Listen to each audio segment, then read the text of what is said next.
My mother called on a Tuesday afternoon to protect me, insisting I skip my sister's baby shower because the guests were all doctors. I simply told her I understood. Then I opened my calendar and scheduled an emergency board meeting for Saturday afternoon, exactly 30 minutes from the party. They had no idea my work was not charity administration. I was the one who decided which hospitals survived on funding and which futures got frozen. My name is Savannah Wright, and from the 34th floor of the North Bridge Tower, the ferries cutting across Elliott Bay look like children's toys pushing through gray bathwater. The rain in Seattle does not wash things clean. It just makes the steel and glass of the city shine with a harder, colder edge. That was exactly how I felt as I stared down at the grant proposal on my desk. It was a request for $45 million to fund a new pediatric research wing, a document thick with medical jargon, compliance metrics, and the desperate, polished hope of a hospital administration praying for a lifeline. To the world outside this office, specifically to the woman who gave birth to me and the sister who was currently the golden child of the Pacific Northwest medical scene, I was simply Savannah, who worked in an office. Savannah, who did something vague with paperwork. Savannah, who was fine, just fine, but certainly not remarkable. My phone buzzed against the mahogany grain of my desk. The screen lit up with the word, Mom. I let it buzz twice. I was in the middle of a risk assessment analysis for a trauma center in Tacoma. But I knew Diane. If I did not answer, she would call the main line. If she could not get through there, she would text Lauren, and then I would be the difficult sister who was avoiding the family. I picked up the phone and swiveled my chair away from the view of the bay. Hello, Mom? Savannah. Honey, do you have a minute? Her voice was light, airy, the sonic equivalent of a meringue. It was the voice she used when she was about to rearrange the furniture in my life without asking. I have 5 minutes, I said, glancing at the clock on the wall. It was 3 p.m. I have a meeting with the finance committee at 3:15. Oh, finance, she said, the words slipping out of her mouth with zero traction, meaning nothing to her. Well, this won't take long. I was just looking at the RSVPs for Saturday, for Lauren's shower. My spine stiffened reflexively. The baby shower. It was being held at the Mariner's Crest Hotel, a venue that cost more for an afternoon of finger sandwiches than most people paid for a used car. I had already bought the gift. I had already arranged my schedule. Yes, is there a problem with the catering? I told you I could cover the deposit if... No, the money is fine. Lauren and her husband have that handled. You know how well they're doing. The barb was small, barely a prick. I ignored it. Then what is it? I was talking to your sister this morning, Diane said, her voice dropping an octave, shifting into that confidential tone that usually signaled a conspiracy. And we were looking at the guest list. Savannah, honey, everyone coming is from the hospital. It's going to be all doctors, surgeons, specialists, the chief of staff. I waited. Okay. Well, she sighed, a long, dramatic exhalation. We just think it might be better if you sat this one out. The silence that filled my office was absolute. I could hear the hum of the air conditioning system and the faint scratching of a pen somewhere in the outer office, but inside my head, everything had gone dead still. Excuse me? I asked. My voice remained level, professional, the same voice I used when telling a board of directors that their fiscal projections were delusional. It's just that it's going to be very technical, Diane said, rushing the words now. You know how doctors are. They talk shop. They talk about cases and surgeries and fellowships. We just thought you would feel out of place. We didn't want you standing there in the corner feeling awkward while everyone discusses things you don't understand. I gripped the phone tighter. Things I don't understand. You know what I mean. Medical things, professional things. I looked down at the file on my desk. I was currently reviewing the mortality rates of 3 different cardiac units to determine which one deserved a grant that would keep their doors open for the next 10 years. I understood the medical ecosystem better than half the residents my sister worked with. I understood the economics of their survival. I understood that without people like me, the doctors my mother worshipped would be performing surgery in a tent. Mom, I said, and I was proud that my voice did not shake. Are you saying that my presence would be an embarrassment to Lauren? No, of course not. Diane sounded scandalized that I would suggest such a thing, which was her standard defense mechanism when caught. I am trying to protect you. Savannah, I don't want you to feel less than... These people, they can be very intense about their credentials. You know how hard Lauren worked for that title. We just want the day to be focused on her and her peers. Her peers? I repeated. Yes, people who are at the same stage in life, professionally. I see. It's for the best. Really, she continued, gaining confidence now that I wasn't screaming. We can do a family dinner next week. Just us. Maybe go to that Italian place you like. The one with the coupons. I closed my eyes. The Italian place with the coupons. That was where I lived in her mind. So, let me be clear, I said, cutting through her planning. Lauren wants a room full of doctors. She wants the photos to look a certain way. She wants to introduce her guests without having to explain that her older sister works in administration. You're making it sound ugly. Savannah, is it ugly, or is it true? She just wants people of a certain caliber, Diane snapped, her patience fraying. Is that a crime? It's her day. She's the one bringing a life into the world. She's the one saving lives every day. Can't you just be gracious enough to step back and let her have her moment with her colleagues without dragging down the energy? There it was. The truth, stripped of the meringue coating. I understand, I said. You do? She sounded relieved. Oh, good. I knew you would be reasonable. You've always been the practical one. I'll tell Lauren. She'll be so relieved. I'm sure she will be. We'll miss you. Of course, she added, a lie so automatic she probably didn't even register it. But we'll see you next week. Love you, honey. Goodbye, Mom. I lowered the phone and set it gently on the cradle. I did not slam it. I did not throw the file of the pediatric wing across the room. I sat perfectly still in my ergonomic leather chair, staring at the rain streaking the glass. For 36 years, I had played the game. I had been the steady one, the quiet one, the one who didn't cause trouble. When Lauren got into medical school, we threw a party that cost $5,000. When I was promoted to Director of Strategic Grant Allocation at Northbridge Health Endowment, overseeing a portfolio of nearly $500 million. My mother asked if the new job came with dental benefits. I had never corrected them. I had never explained that nonprofit administration was a broad term that covered everything from a receptionist at a soup kitchen to the executive who decided whether a university hospital received the funding to build a cyclotron. I had kept my work life separate because I wanted a sanctuary. I wanted a place where I was judged on my competence, not my lack of a stethoscope, but they had taken that silence and filled it with contempt. I opened the top drawer of my desk. Inside lay a small velvet box. I reached in and pulled it out. I flipped the lid. Nestled on the dark blue fabric was a sterling silver rattle. It was heavy, cool to the touch. I had commissioned it from a jeweler in Pioneer Square. On the handle, in delicate script, was the name my sister had chosen for her unborn daughter. To the baby who will never know I exist. I thought. I looked at the silver shining under the office lights. It was a beautiful object. It was a thoughtful object.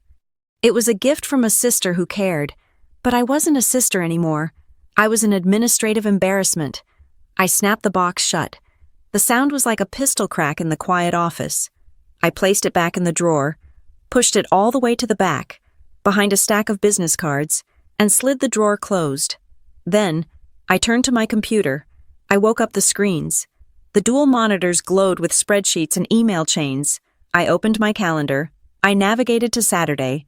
The block of time from 2 in the afternoon to 6 in the evening was currently marked out in Blue Lauren's baby shower. Mariner's Crest Hotel. I right-clicked on the event. Delete. The block of time vanished, leaving a clean, white, empty space. I did not leave it empty.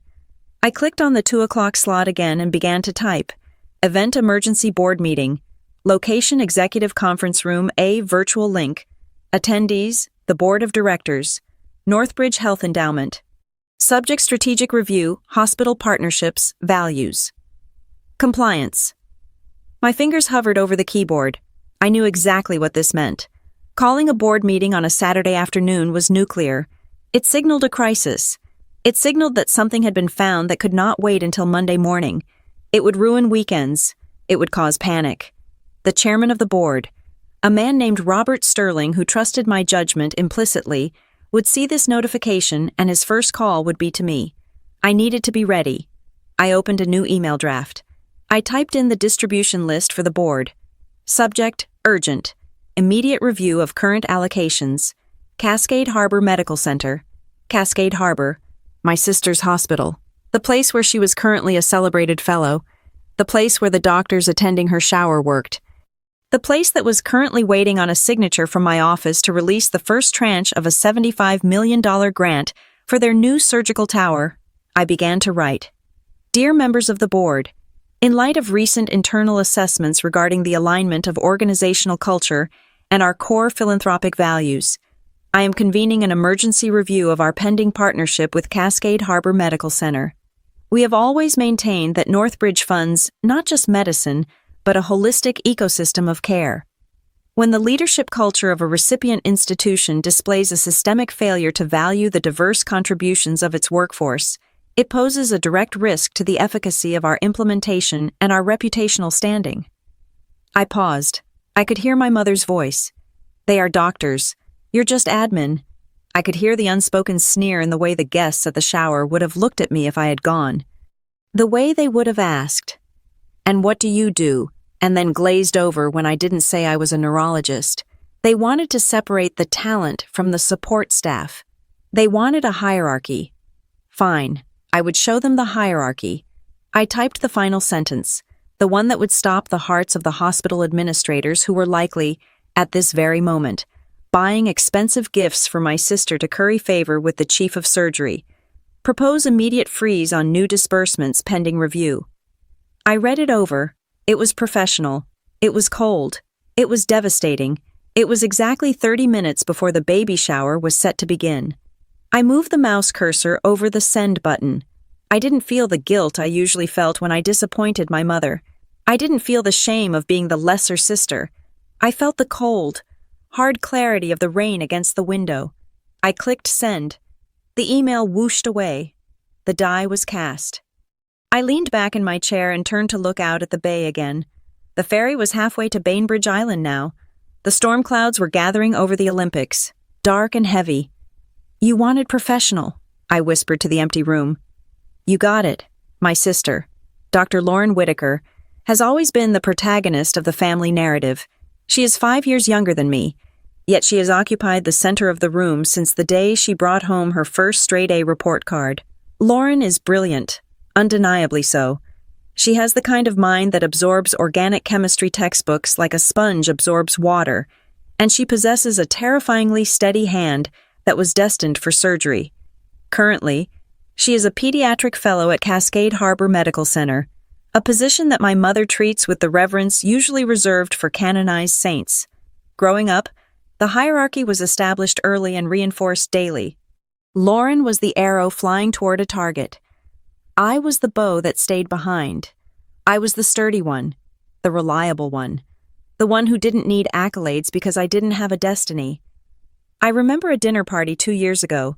It was Thanksgiving, and the house was filled with extended family and a few neighbors. The air smelled of roasted sage and expensive perfume. My mother, Diane, was holding court in the kitchen, a glass of Chardonnay in one hand, gesturing towards Lauren with the other.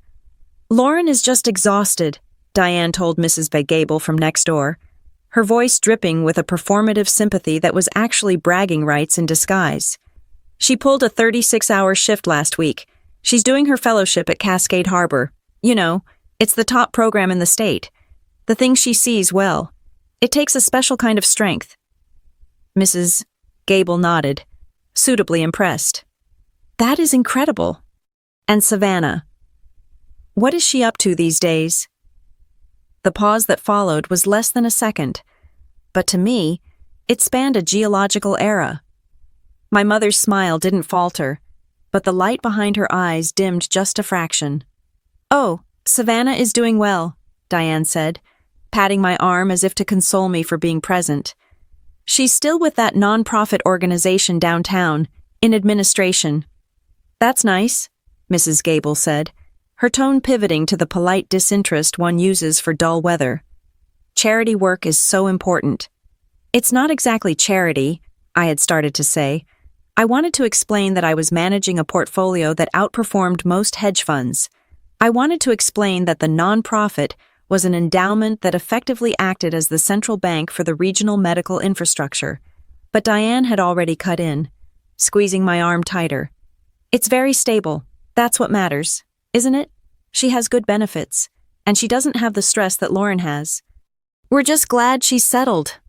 Settled. The word tasted like dust.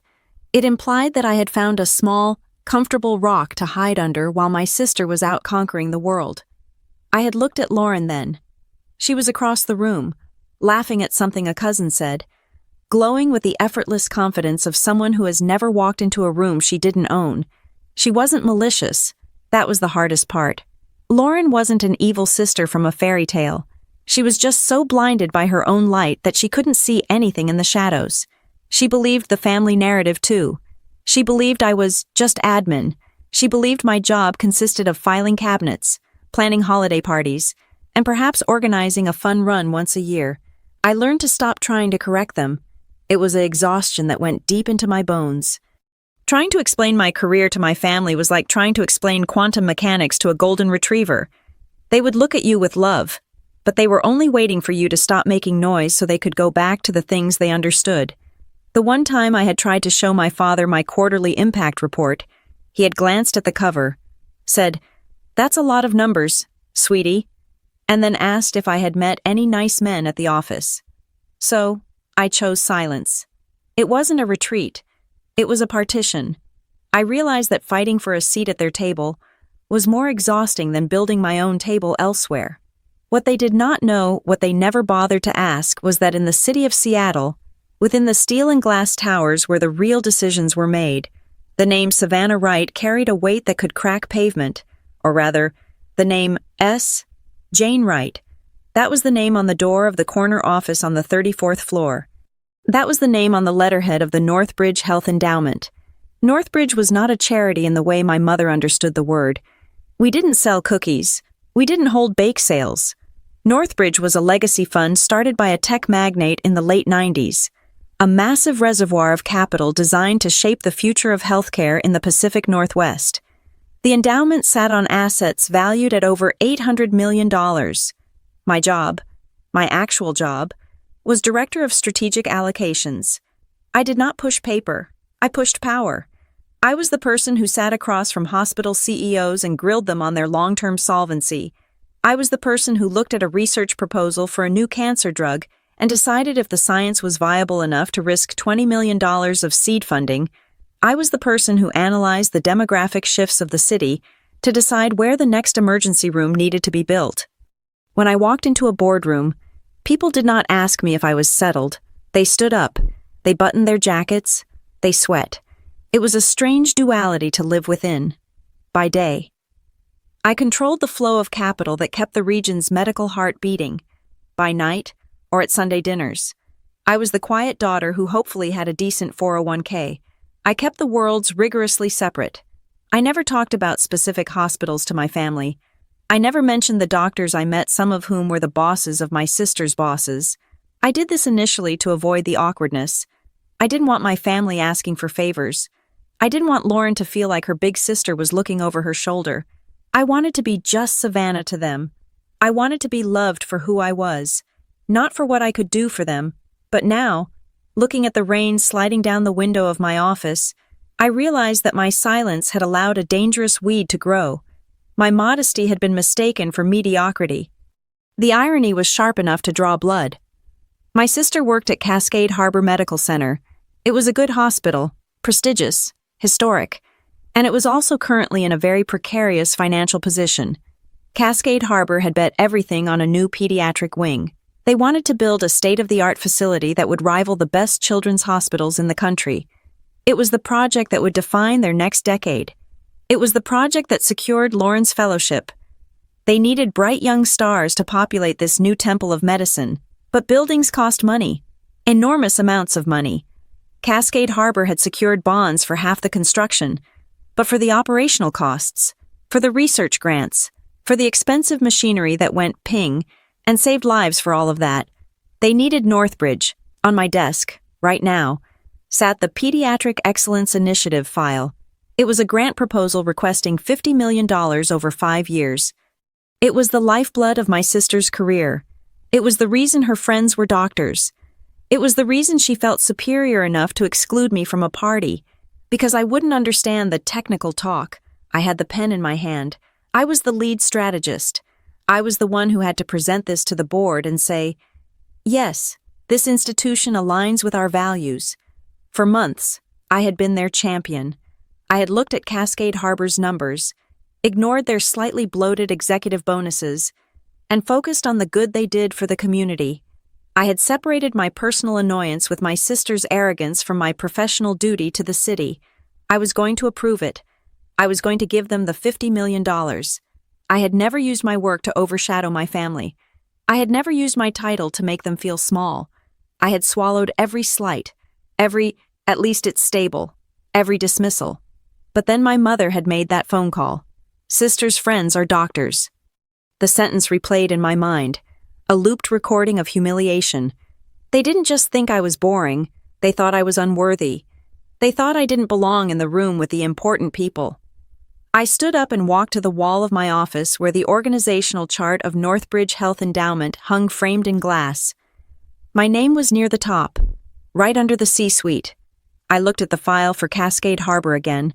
If I was too simple, too administrative, too unimportant to eat finger sandwiches with a group of second-year residents, then surely I was too unimportant to understand the complex financial architecture of a $50 million grant. If they wanted a world where professional status was the only currency that mattered, I would pay them in that currency. I was not going to reject the grant because I was angry. That would be unprofessional. That would be petty. No. I was going to reject the grant, or at least pause it indefinitely because of values compliance. I walked back to my desk. The email I had sent to the board was already generating responses. My inbox pinged. It was from the chairman, Savannah. Saw the flag. If you are calling a Saturday meeting, it must be serious. I'm clearing my schedule. We cannot afford a compliance scandal. I sat down. I felt a strange calm settle over me. It was the calm of a surgeon before the first cut. My family thought they had protected me from a social gathering. They had no idea that they had just handed me the scalpel, and I was the only one in the operating room who knew where the arteries were. The meeting was set for Saturday, 2 p.m. While Lauren was opening gifts of onesies and breast pumps, surrounded by her class of people, I would be systematically dismantling the financial foundation of the institution that gave her that class. I picked up the phone and dialed my assistant, who I knew would pick up, even though she was technically on leave. Sarah, I said when she answered, I need the full breakdown of Cascade Harbor's internal HR complaints for the last 3 years. Specifically, anything related to interdepartmental conduct, nurses versus doctors, admin versus medical staff. I want to know if there is a pattern of hierarchy issues. I can get that, Sarah said, her voice sharp and ready. Digging for leverage. No, I said, looking at the silver rattle I had hidden in the drawer. Digging for the truth. If they claim to be a hospital that serves the community, I want to know how they treat the parts of the community they think don't matter. I hung up. The game had changed. They wanted to play doctors and admin fine. They were about to learn that the admin owns the building. The document on my screen was not a declaration of war. It was far more dangerous than that. It was a standard board meeting agenda, formatted in 12-point Arial font, double-spaced, with the Northbridge Health Endowment logo watermarked in the background. To the untrained eye, it looked like the driest piece of literature ever produced. To anyone who understood the language of corporate governance, it was a guillotine blade suspended by a single thread. I typed the header, Emergency Strategic Review. Underneath, I listed the 4 pillars of the discussion I intended to lead on Saturday. Item 1, organizational culture as a fiduciary risk. Item 2, interdisciplinary respect and staff retention protocols. Item 3, reputational risk assessment in high-visibility partnerships. Item 4, value criteria for future disbursements. I stared at the blinking cursor. These words were neutral. They were professional. Yet, they were designed to tear open the soft underbelly of Cascade Harbor Medical Center. My argument to the board would be simple and devastatingly logical. We were preparing to give $50 million to an institution to build a pediatric wing. That wing required nurses, social workers, janitors, and administrators to function. If the culture of the hospital was so toxic that it viewed non-physicians as second-class citizens, the turnover rate would skyrocket, patient care would suffer, and the money we invested would be wasted on a hollow shell. I was not inventing this problem. I was simply choosing to shine a spotlight on it at the exact moment my sister was celebrating her exclusivity. I saved the document and sent it to the secure server. The digital timestamp read 4:15 in the afternoon. I needed to make one call. I picked up my personal cell phone, not the office line. I scrolled through my contacts until I found the name I was looking for, Dr. Marisol Grant. Marisol was the chief of surgery at Cascade Harbor. We had worked together 3 years ago when Northbridge funded a robotic surgery suite for her department. She was a woman of terrifying intellect, a trauma surgeon who could crack a chest open in 30 seconds, and a politician who could navigate a boardroom with a shark's grace. We had a mutual respect that bordered on friendship, the kind of friendship that exists between two generals in different armies. I pressed the call button. It rang 3 times. "Savannah," Marisol's voice came through, crisp and immediate. There was no background noise. She was likely in her office, post rounds. "To what do I owe the pleasure? Please tell me you are not calling to audit my department's spending on gauze again." "Not today. Marisol," I said, leaning back in my chair. "The gauze is safe. I am calling about a scheduling conflict." "A conflict? I thought our quarterly review wasn't until next month." "It isn't. This is personal. Or rather, it is a mix of personal and professional." I paused, letting the silence hang for a beat.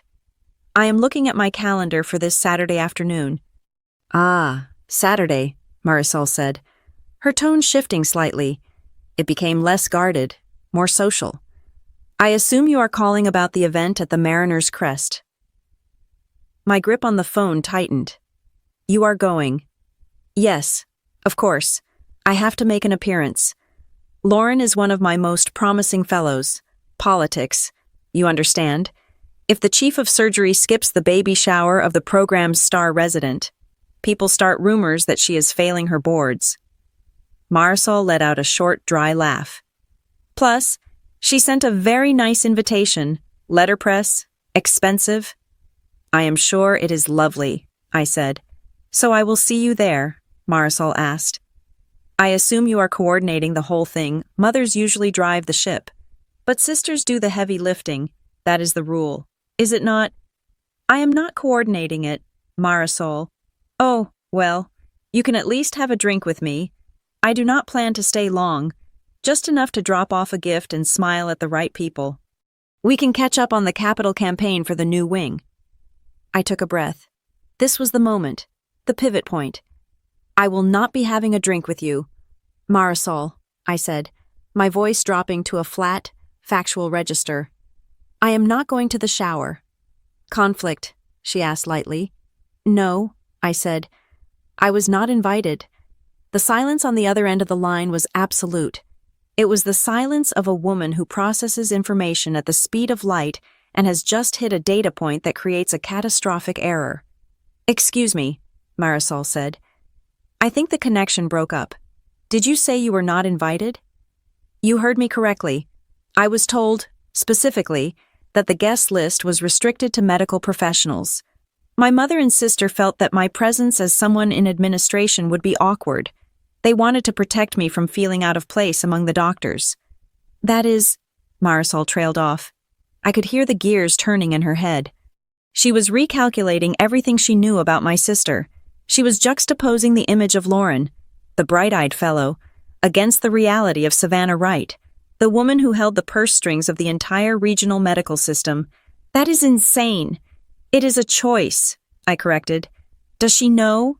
Marisol asked, her voice dropping to a whisper.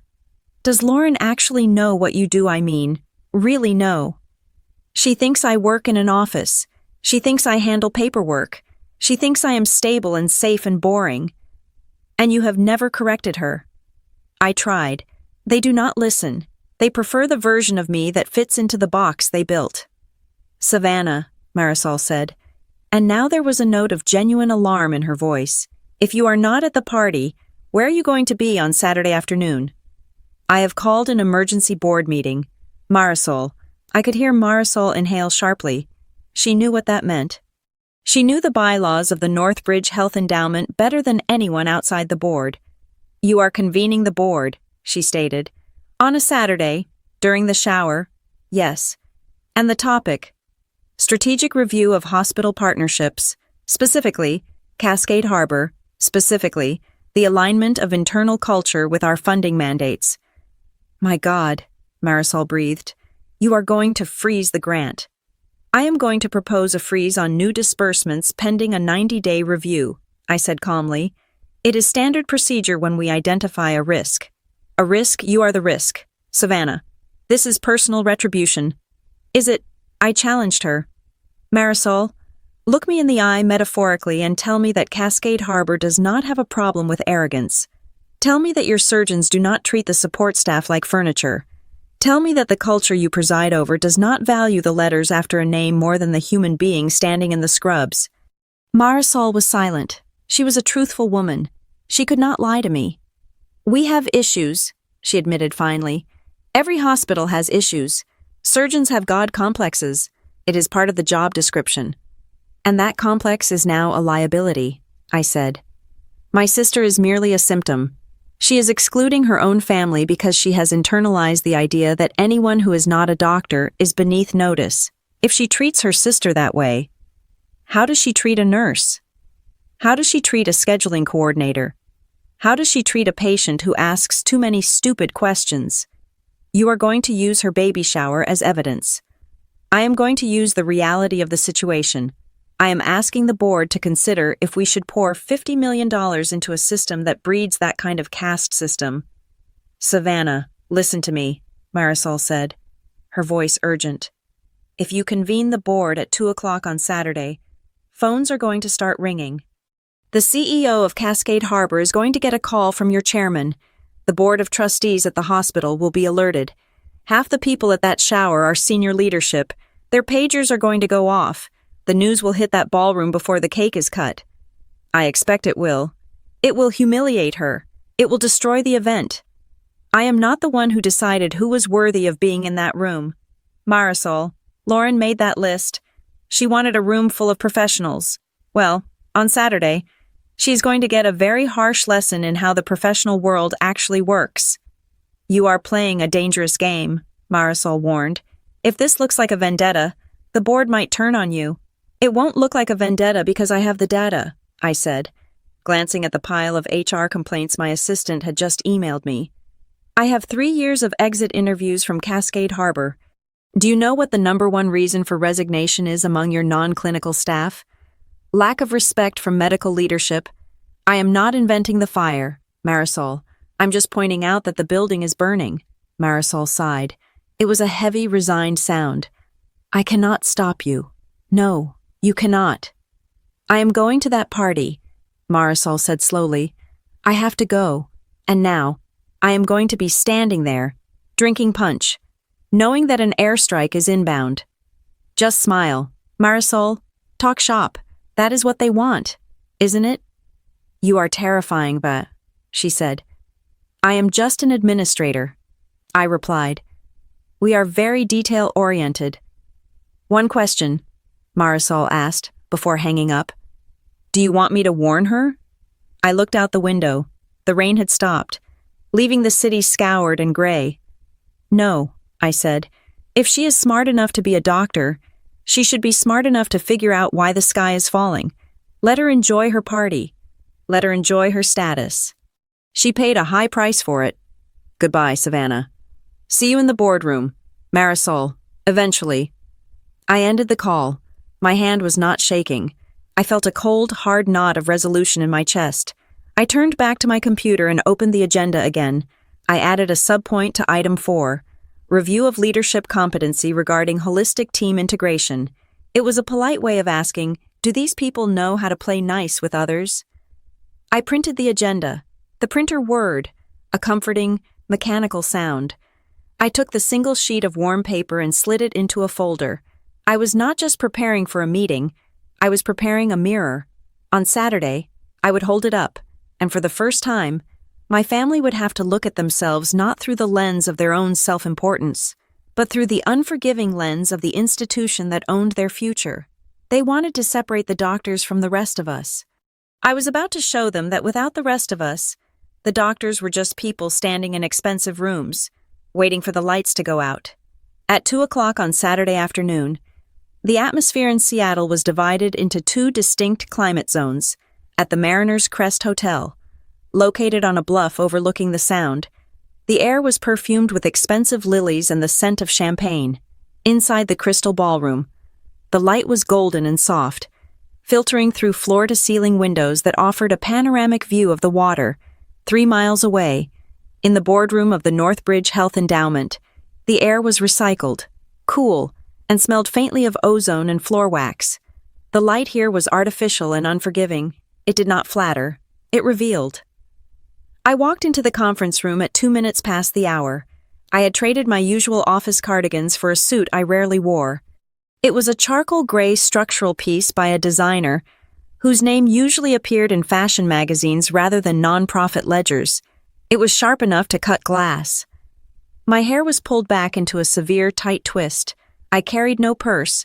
I carried no phone. I held only a single, thick binder bound in black leather. 6 men and 3 women sat around the oval table. These were the titans of the Pacific Northwest economy. There was Robert Sterling, the chairman, who had built his fortune in shipping logistics. There was Elena Ross, a former federal judge. There was Marcus Thorne, a venture capitalist who terrified half of Silicon Valley. They stopped talking when I entered. Usually, when I entered this room, I was the facilitator. I was the one ensuring everyone had water, that the projector was working, that the agenda was clear. Today, I did not check the water pitchers. I walked to the head of the table, placed my binder down with a heavy, deliberate thud, and remained standing. "Thank you all for coming on such short notice," I said. My voice was not the soft, accommodating tone of a sister. It was the low, resonant frequency of a woman who controls a checkbook worth 9 figures. At that exact moment, at the Mariner's Crest, my mother was greeting the guests at the registration table.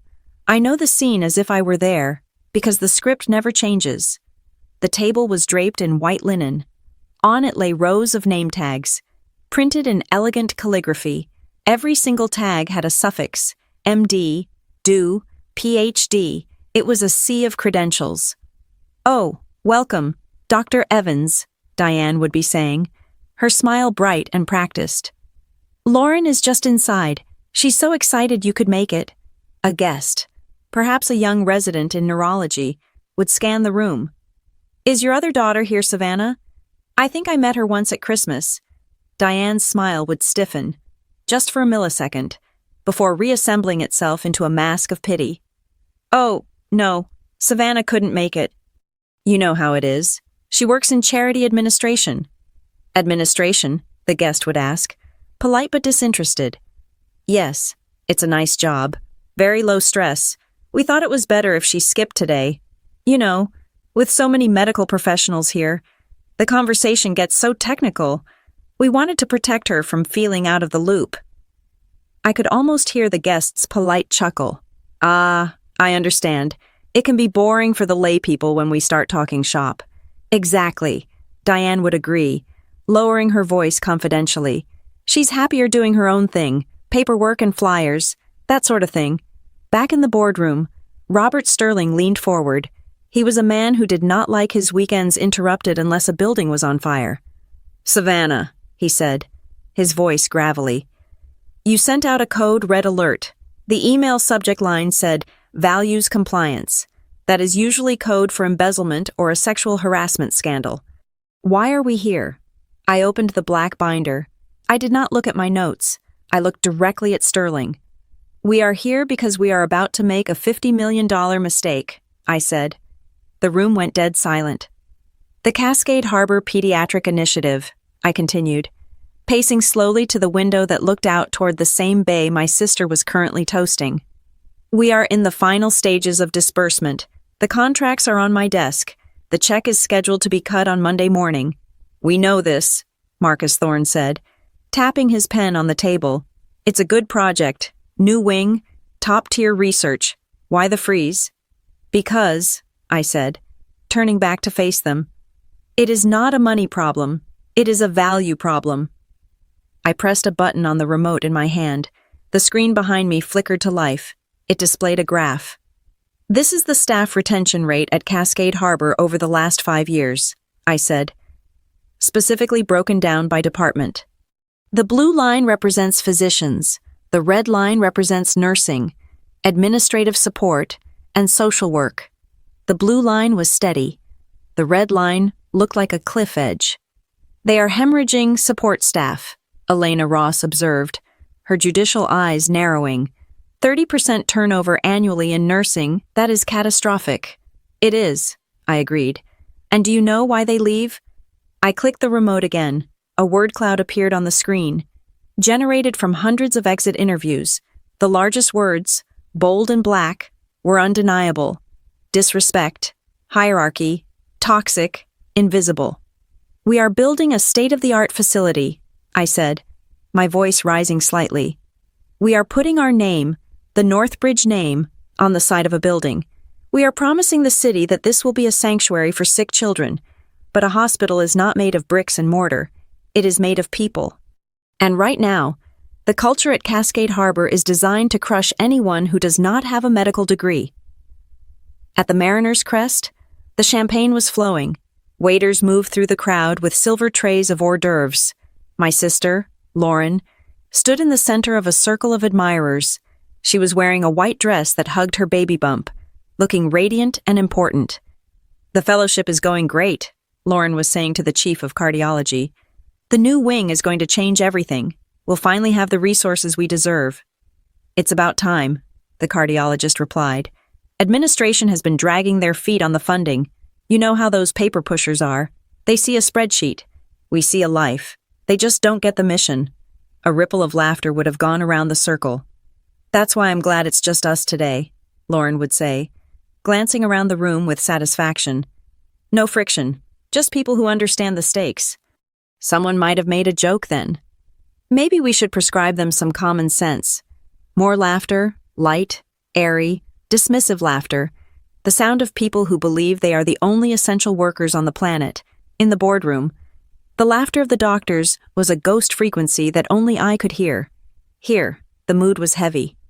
Savannah, Robert Sterling said, taking off his glasses and rubbing the bridge of his nose. I see the data. The turnover is bad, but every hospital has a pecking order. Doctors bring in the revenue. Doctors are the talent. Is this really enough to freeze a $50 million grant? He looked at me with a scrutiny that went beyond professional assessment. He had known me for 8 years. He knew my family background vaguely. He knew my sister was a doctor. Be honest with us, Sterling said softly. Is this personal? The question hung in the air. I could have flinched. I could have looked away. If I were the Savannah my mother knew, I would have crumbled. I would have stuttered and apologized for wasting their time, but I was not that Savannah. I was the director of strategic allocations. I met Sterling's gaze with a calmness that bordered on unnatural. Robert, I said, if I were making this personal, I would be at a party right now, drinking mimosa and smiling while my family insulted my career. I am not there. I am here, doing the job you pay me to do. I walked over to the whiteboard and picked up a marker. You ask if the pecking order matters. I said, let's trace the patient journey. I drew a circle. Patient X, a 7-year-old with leukemia, from a low-income family. I drew a line to a square. The scheduler, the person who coordinates the chemotherapy appointments. This person makes $40,000 a year. At Cascade Harbor, according to these exit interviews, they are routinely berated by physicians for incompetence if a slot isn't open. They are treated as obstacles. I drew another line. The social worker, the person who ensures the family has transportation to the hospital, the person who fights with insurance companies. At Cascade Harbor, They are excluded from care team meetings because they are not clinical enough. I turned back to the board. If the scheduler quits because she is tired of being yelled at, the appointment is missed. If the social worker is silenced, the family loses their bus fare and doesn't show up. It does not matter how brilliant the surgeon is. It does not matter how shiny the new MRI machine is. If the infrastructure of respect is broken, the child does not get treated. I slammed the cap back onto the marker. We are a philanthropic organization. Our mission statement, which you wrote, Robert, says we fund dignity in care. Not just dignity for the patient, dignity for the entire ecosystem that supports the patient. I paused, letting the words settle. If an institution only respects people who have a title, how do you think they treat a patient who has nothing? How do you think they treat a single mother on Medicaid? Do you think the arrogance stops at the employee handbook, or do you think it bleeds into the bedside manner? Elena Ross nodded slowly.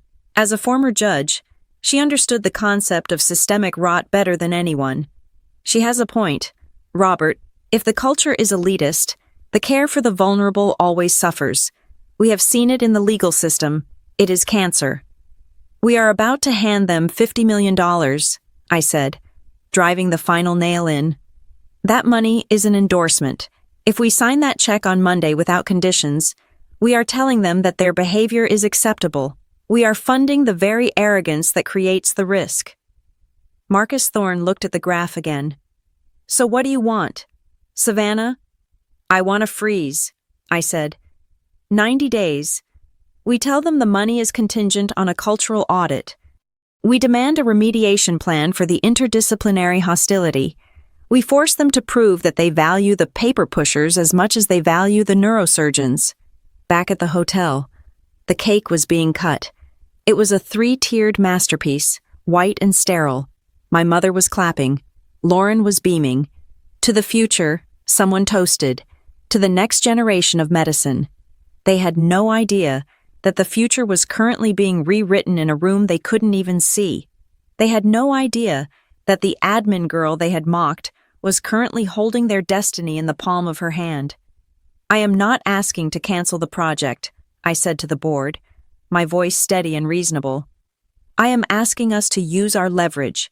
We have the power to force them to be better. If we don't use it, then we are just a bank account with a logo. Robert Sterling looked at me for a long moment. Then he looked at the other board members. He saw the nods. He saw the agreement. Okay, Sterling said. You have your freeze. Draft the notification. I didn't smile. I didn't celebrate. I simply nodded. Thank you, Mr. Chairman. But Savannah, Sterling added, a warning tone in his voice, this is going to be a declaration of war. Cascade Harbor isn't going to take this lying down. Their CEO will be on the phone to me in 10 minutes.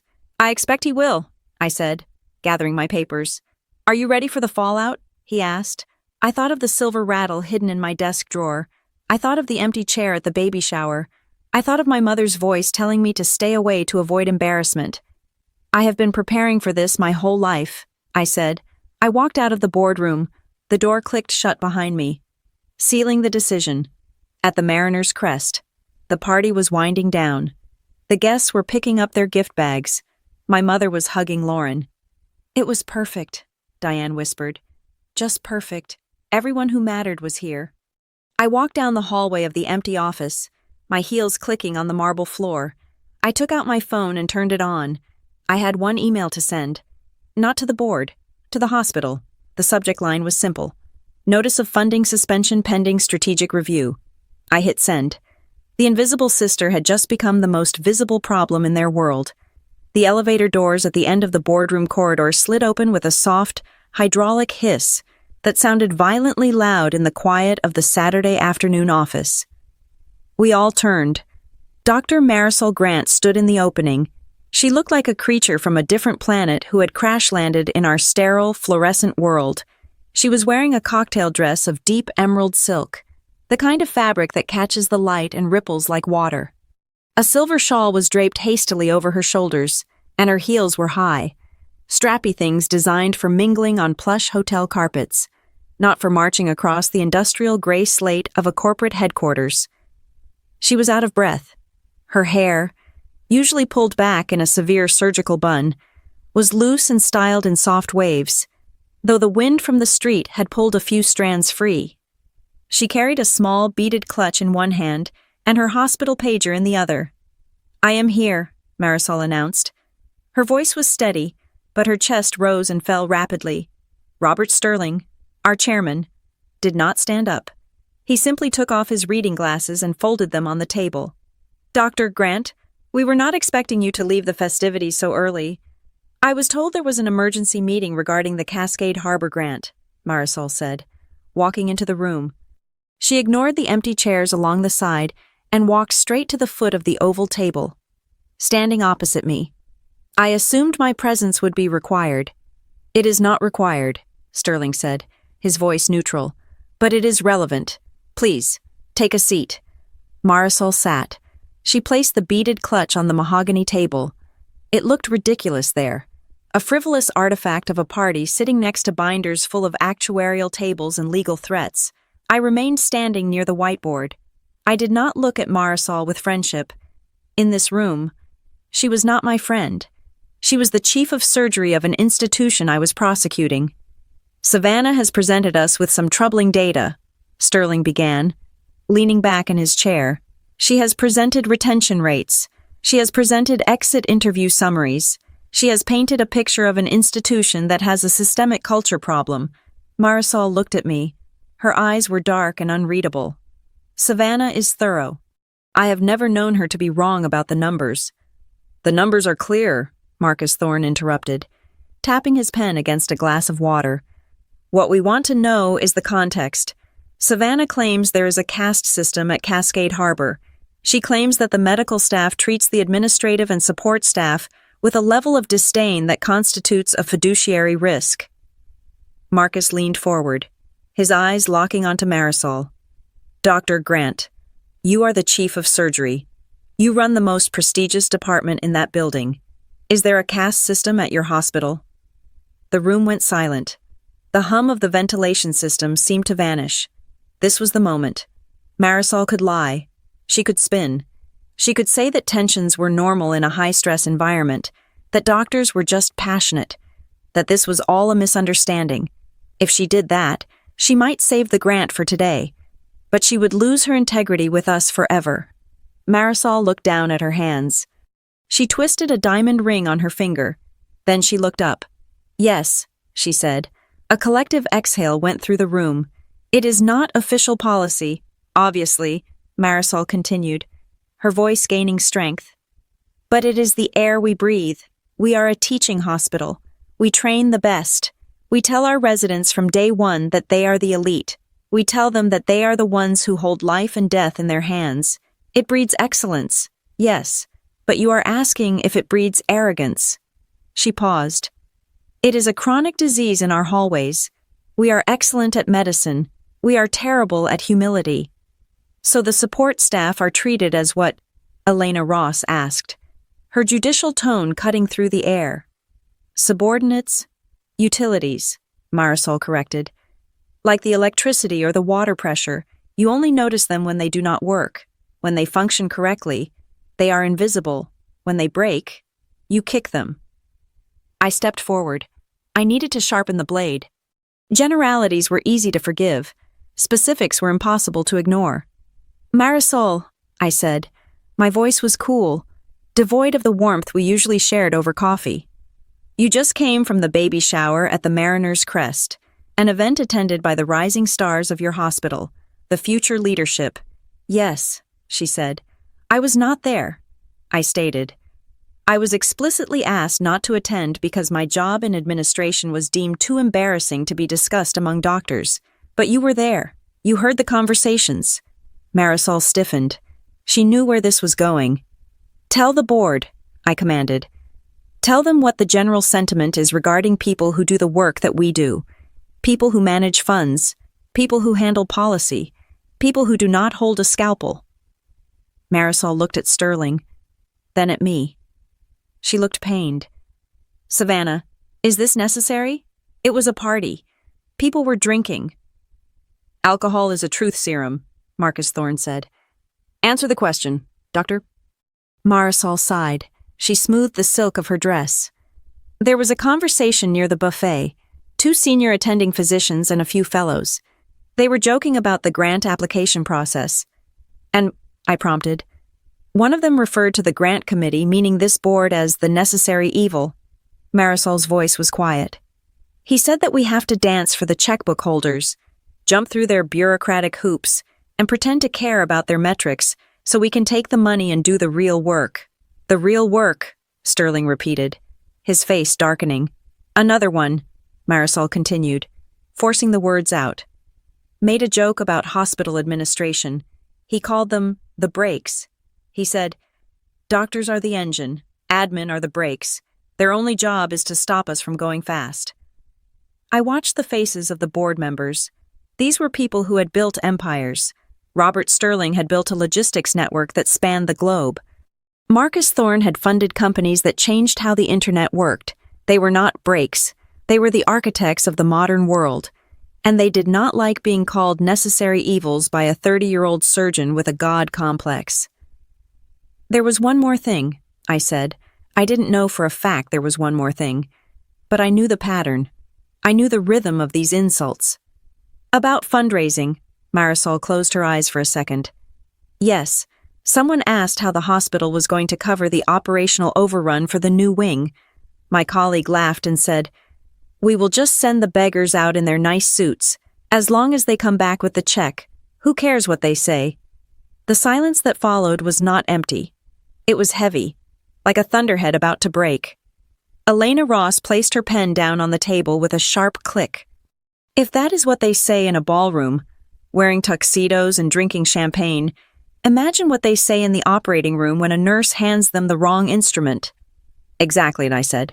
I turned back to the whiteboard. This is not about hurt feelings. This is about operational reality. If they view the financial and administrative oversight as begging and breaking, they will not respect the compliance protocols we are attaching to this grant. They will take the $50 million, and they will ignore every condition we set regarding community outreach and equitable care, because they do not respect the people who wrote the conditions. I looked at Marisol. Did leadership know? Marisol looked defeated. We knew the culture was aggressive. We prioritized clinical KPIs. We looked at mortality rates, infection rates, surgical volumes. If a surgeon was a jerk, but had a 99% success rate, we looked the other way. We called it personality quirks. We didn't treat it as a systemic risk until today. Until the money was threatened, Marcus Thorne noted. Yes, Marisol admitted. Until the money was threatened. I walked back to my seat, but did not sit. I stood behind my leather chair, gripping the back of it. I am proposing a formal motion, I said. We freeze the disbursement of the $50 million for the Pediatric Excellence Initiative. The freeze will last for 90 days. 90 days is a long time, Sterling said, playing devil's advocate, though I could see he was already convinced. Construction crews are contracted, equipment is on order, a 3-month delay could cost them millions in penalties. Then they should have thought about that before they created a culture that excludes the people who manage those contracts, I countered. During those 90 days, we require a complete cultural audit conducted by an external firm of our choosing. We require a remediation plan with measurable goals for staff retention and interdisciplinary satisfaction. And we require a signed commitment from the board of Cascade Harbor that the caste system is officially dismantled. This is extreme, one of the quieter board members, a man named David, spoke up. Savannah, we are talking about a pediatric wing, kids with cancer. If we delay this, are we hurting the patients to make a point about politeness?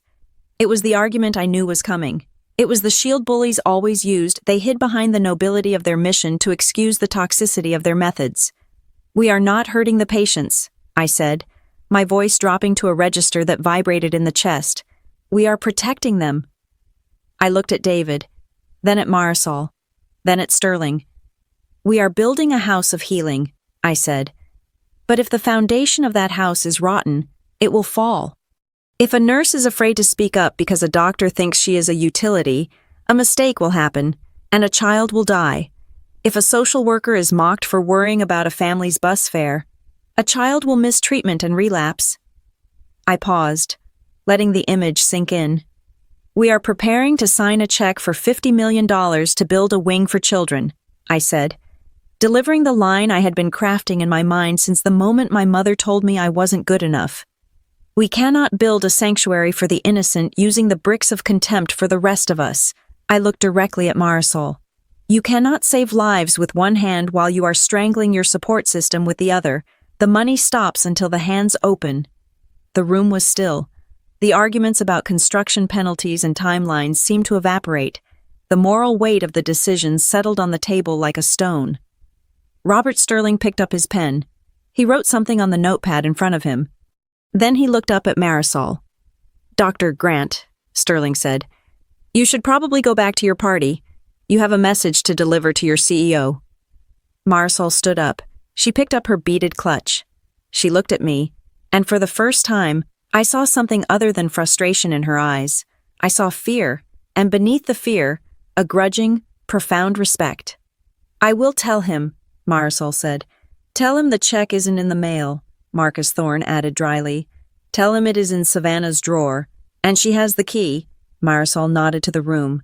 She turned and walked out. The hydraulic hiss of the door closing behind her sounded like a seal being set. All those in favor of the motion to freeze? Sterling asked. Every hand in the room went up. I lowered myself into my chair. The adrenaline was starting to fade, replaced by a cold, hollow ache. I had won. I had protected the endowment.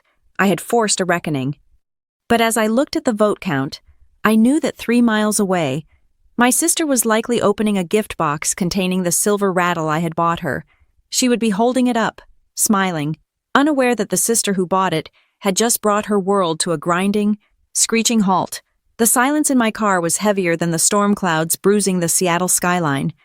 I sat in the parking garage beneath the Northbridge Tower, the engine idling, the heater humming a low, steady note. It was 3:30 in the afternoon. The board meeting had adjourned 20 minutes ago.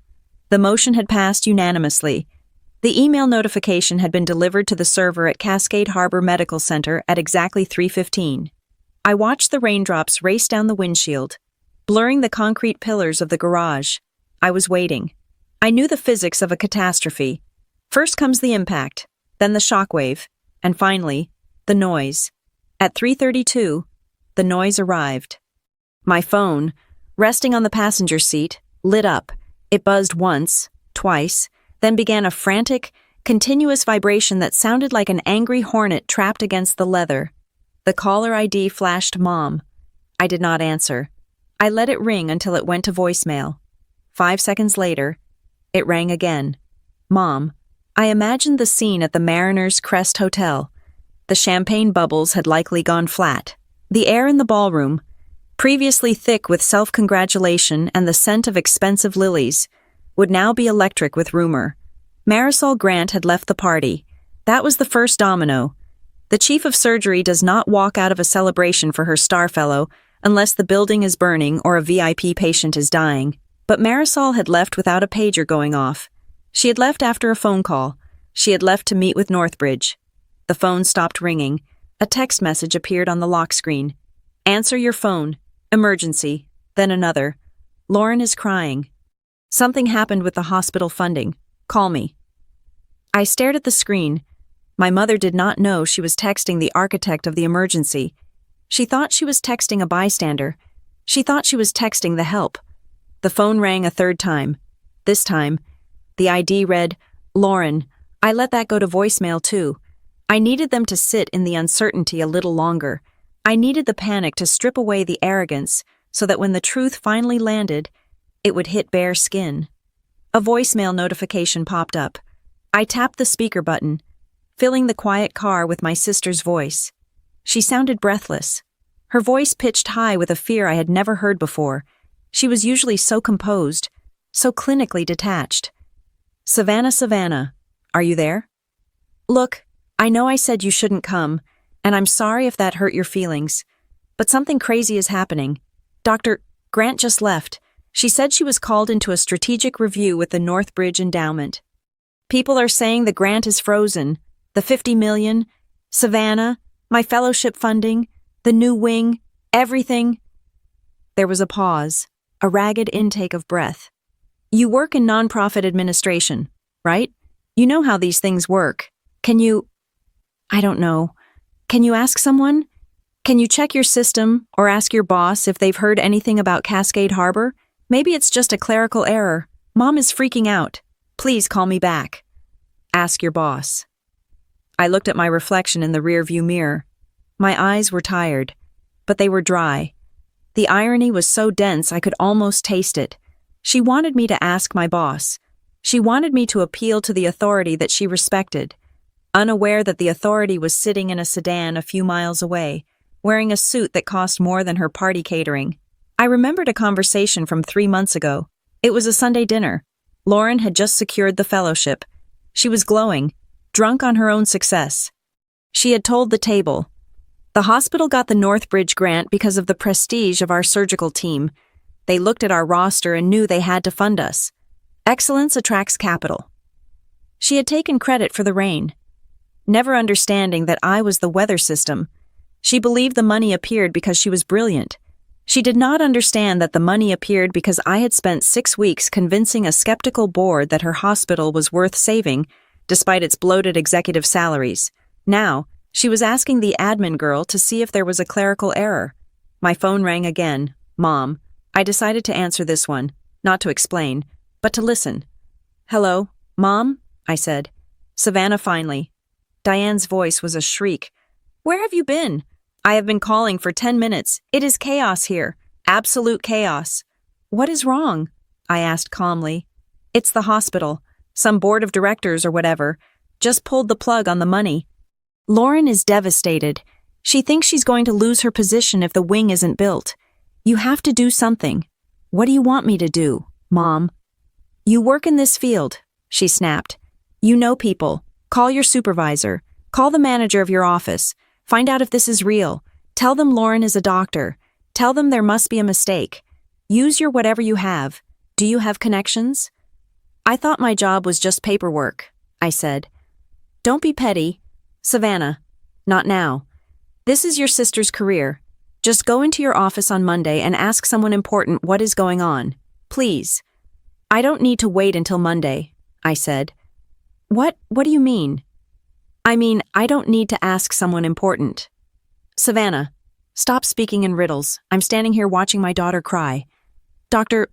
Grant walked out like she was going to a funeral. Someone said the email came from the Director of Strategic Allocations. Do you know who that is? Is that someone you can email?" I closed my eyes. Director of Strategic Allocations. It was the title on my business card. The business card I had given my mother 5 years ago, which she had promptly lost in the bottom of her purse. "Hold on," Diane said, her voice turning muffled as she pulled the phone away. Lauren, stop crying. Look, Dr. Evans is pulling something up on his phone. What is it?" I could hear the background noise now. The party was disintegrating. I heard the clinking of glass, the murmur of anxious voices, and then, clear as a bell, I heard a male voice in the background.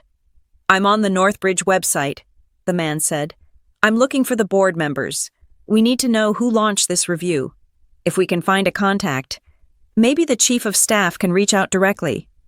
"Go to the executive leadership page," another voice said. I gripped the steering wheel. This was it. The mine I had laid was about to be stepped on. "Okay, loading," the man said. "Here we are, CEO, CFO.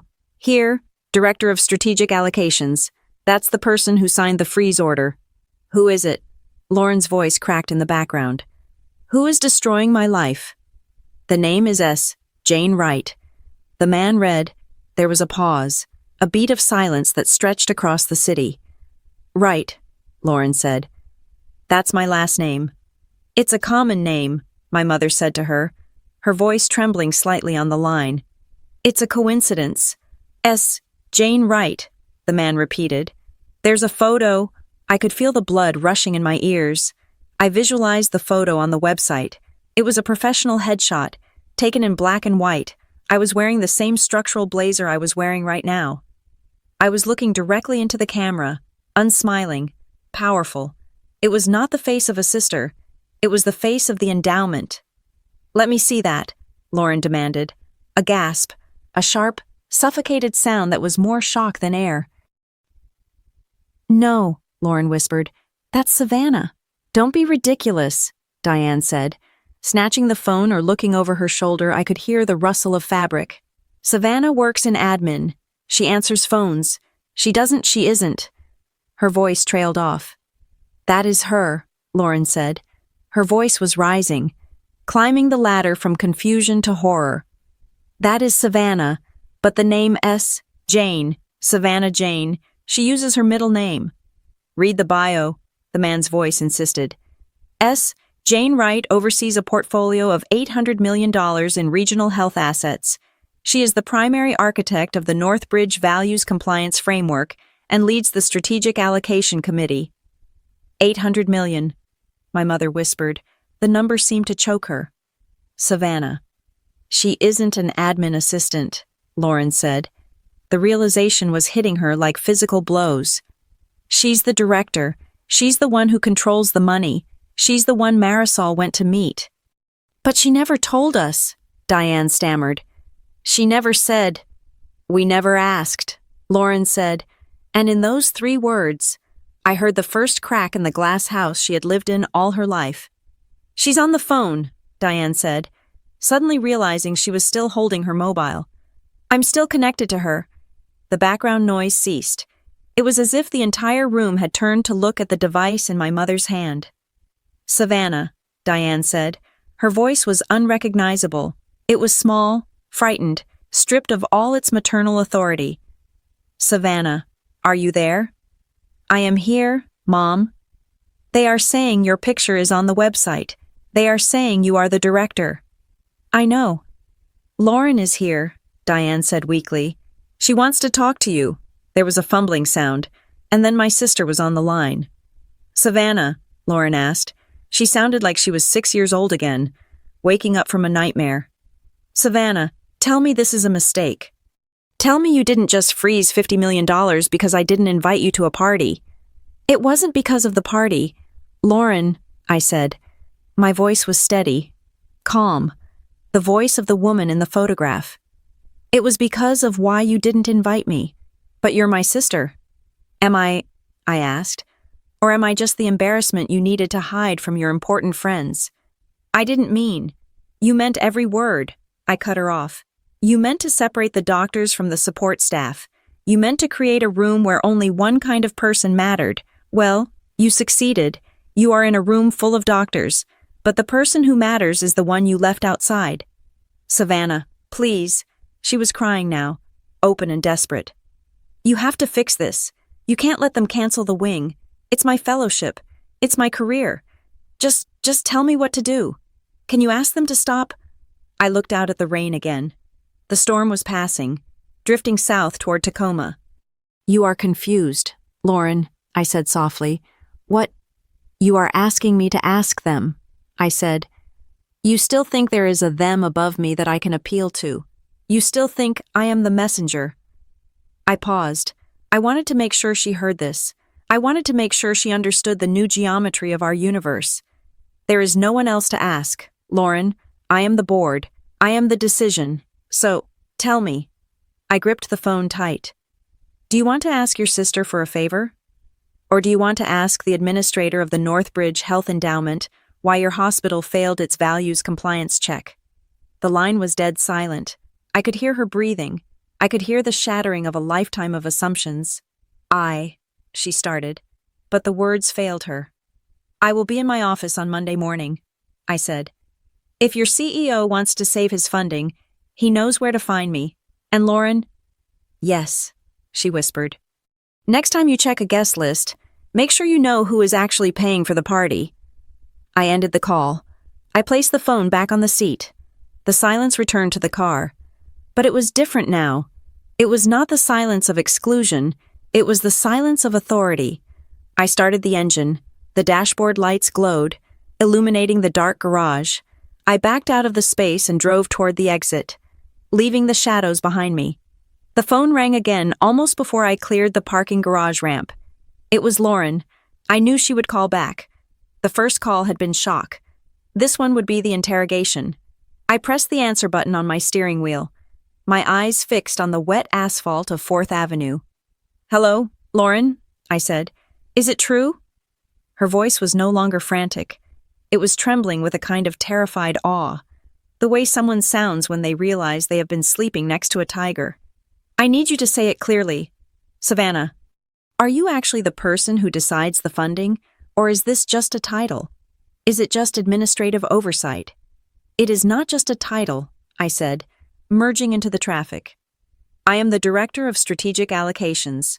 I evaluate the proposals, I investigate the institutions, I present the strategy to the Board of Directors. They vote based on my recommendation.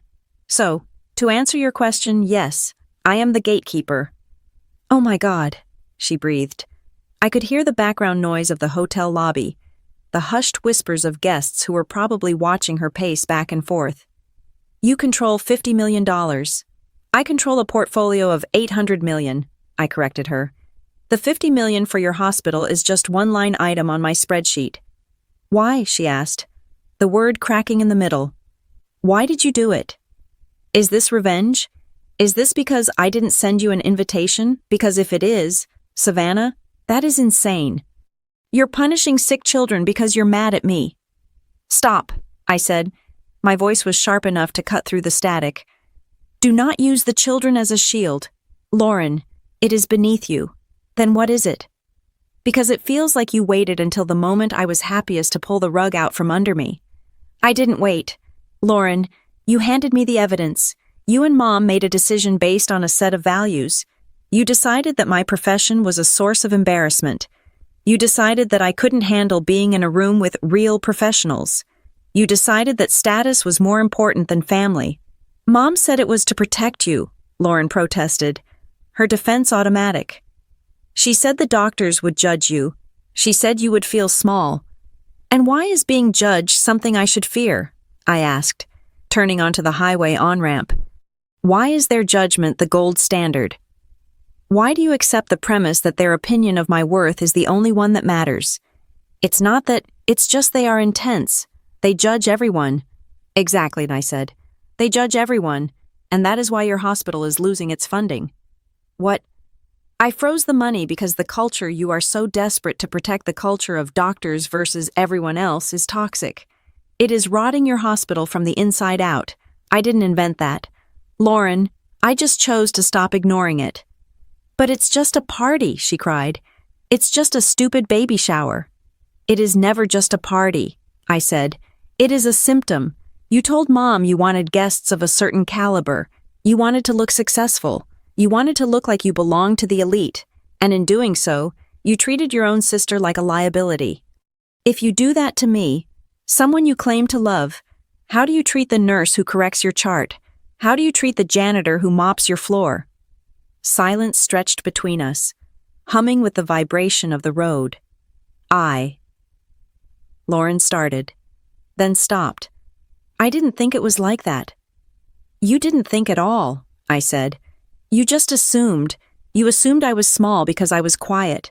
You assumed I was unimportant because I didn't wear a white coat." "I never asked," she whispered. The realization was a physical weight in her voice. "I never actually asked you what you did. I mean, really asked." "No, you didn't," I said. "You asked if I had dental. You asked if I got a Christmas bonus. You asked if I was dating anyone. You checked the boxes for struggling but stable sister. You never once asked me what my responsibilities were. You never asked about the strategy I build. You never asked about the lives I impact." I thought you were just happy being support," she admitted. "I thought you liked the background." "I do like the background," I said. "That is where the power is. The people on stage are just actors. Lauren, the people in the background are the ones directing the show. You never realized that because you were too busy looking at the spotlight." "I'm sorry," she said. It was a reflex, a quick, shallow apology. "I'm sorry I didn't ask. I'm sorry I didn't invite you. Can we fix this? Can you unfreeze it?" "No. Savannah, please. The chief of staff is going to kill me if they find out my sister is the reason the money stopped." "They already know," I said. "Marisol Grant knows, and by Monday, everyone will know. But you are missing the point. I am not doing this to hurt you. I am doing this to force you to see. See what? See the truth, I said.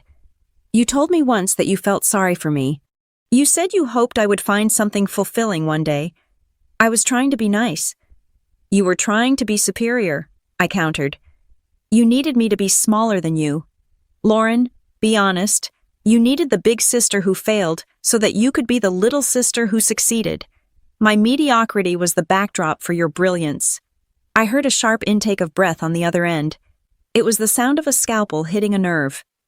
That's not true, she said, but her voice lacked conviction. Isn't it? I pressed. Why didn't you invite me? Really, was it to protect me? Or was it because you didn't want the reminder of your ordinary family spoiling your perfect doctor tableau? There was a long silence. The rain drummed against the roof of my car. Lauren's voice broke. I wanted to be the only one. I wanted to be the one who made it. If you were there just being normal, it would remind everyone that I came from normal. I wanted them to think I was special. You are special, I said. You are a brilliant doctor, but you are not a god, and you are not better than me. I know, she sobbed. I know that now. God. Savannah, I have been so awful. I have been so arrogant. I treated you like furniture. You did, I said. And today, the furniture stood up. I messed up, she said. I messed up everything. I just wanted today to be perfect. You wanted it to be exclusive, I corrected. And exclusion has a price.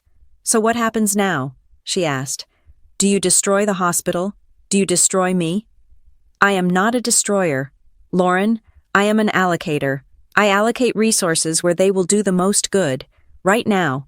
Cascade Harbor is not a good investment. It is a risky one. It is a place where arrogance has replaced empathy. We can change, she said quickly. I can change. Then prove it, I said. How? Monday morning, I said. The board will review the conditions for lifting the freeze. It will not be easy. It will require hard work. It will require humility. It will require you and your colleagues to listen to the people you have been ignoring for years. I will do it, she said. I will do whatever it takes. We'll see, I said. But Lauren, yes. Don't do it for the money. Don't do it to save your fellowship. Do it because you realize that your sister, the admin girl, just taught you the most important lesson of your medical career. What's that? That you can't heal people if you don't respect them. I pulled into the driveway of my apartment complex. The conversation was winding down, but the energy was still vibrating in the air. Savannah, Lauren said, her voice quiet now, stripped of the panic, left only with the raw ache of reality. Does Mom know? Does she really understand? Mom is about to find out. I said, she has lived in the same fantasy you have. Today, the lights came on. I'm scared, Lauren admitted. I'm scared to go back into that room. Everyone is looking at me. Good, I said. Let them look. For the first time. They aren't looking at the star fellow. They are looking at a woman who needs to answer for her choices. It is a good place to start. Saturday, she murmured. I chose who was good enough for Saturday. Yes, I said. You chose your guests, and on Monday, the board will choose its partners. I love you. Savannah, she said. It sounded desperate, a Hail Mary pass at the end of a losing game. I love you too. Lauren, I said. That is why I am doing this. If I didn't love you, I would have let you become one of them. I would have let you turn into a doctor who thinks she is a god. I am saving you from that. Thank you, she whispered. She didn't sound like she meant it yet. She sounded like someone in shock, but the words were there. Go home, Lauren, I said. Go home and think about who you want to be. The doctor who excludes her sister, or the doctor who fights for her patients. I'll try, she said. Goodbye, Lauren. I hung up the phone. I sat in the car for a long moment, listening to the engine cool. My hands were gripping the wheel so hard my knuckles were white. It hadn't been a victory lap. It had been surgery, painful, bloody, necessary surgery. I had cut out the tumor of their disrespect. Now, we had to see if the patient would survive the recovery. On Monday morning, the rain had returned to Seattle, a relentless gray curtain that washed the city clean of the weekend's pretense. I was sitting at my desk on the 34th floor, the only sound in the room being the soft, rhythmic clicking of my keyboard and the hum of the climate control system. I was reviewing the quarterly projections for a rural mental health initiative in eastern Washington, but a part of my mind was waiting. At 9 o'clock exactly, my intercom buzzed. "Ms.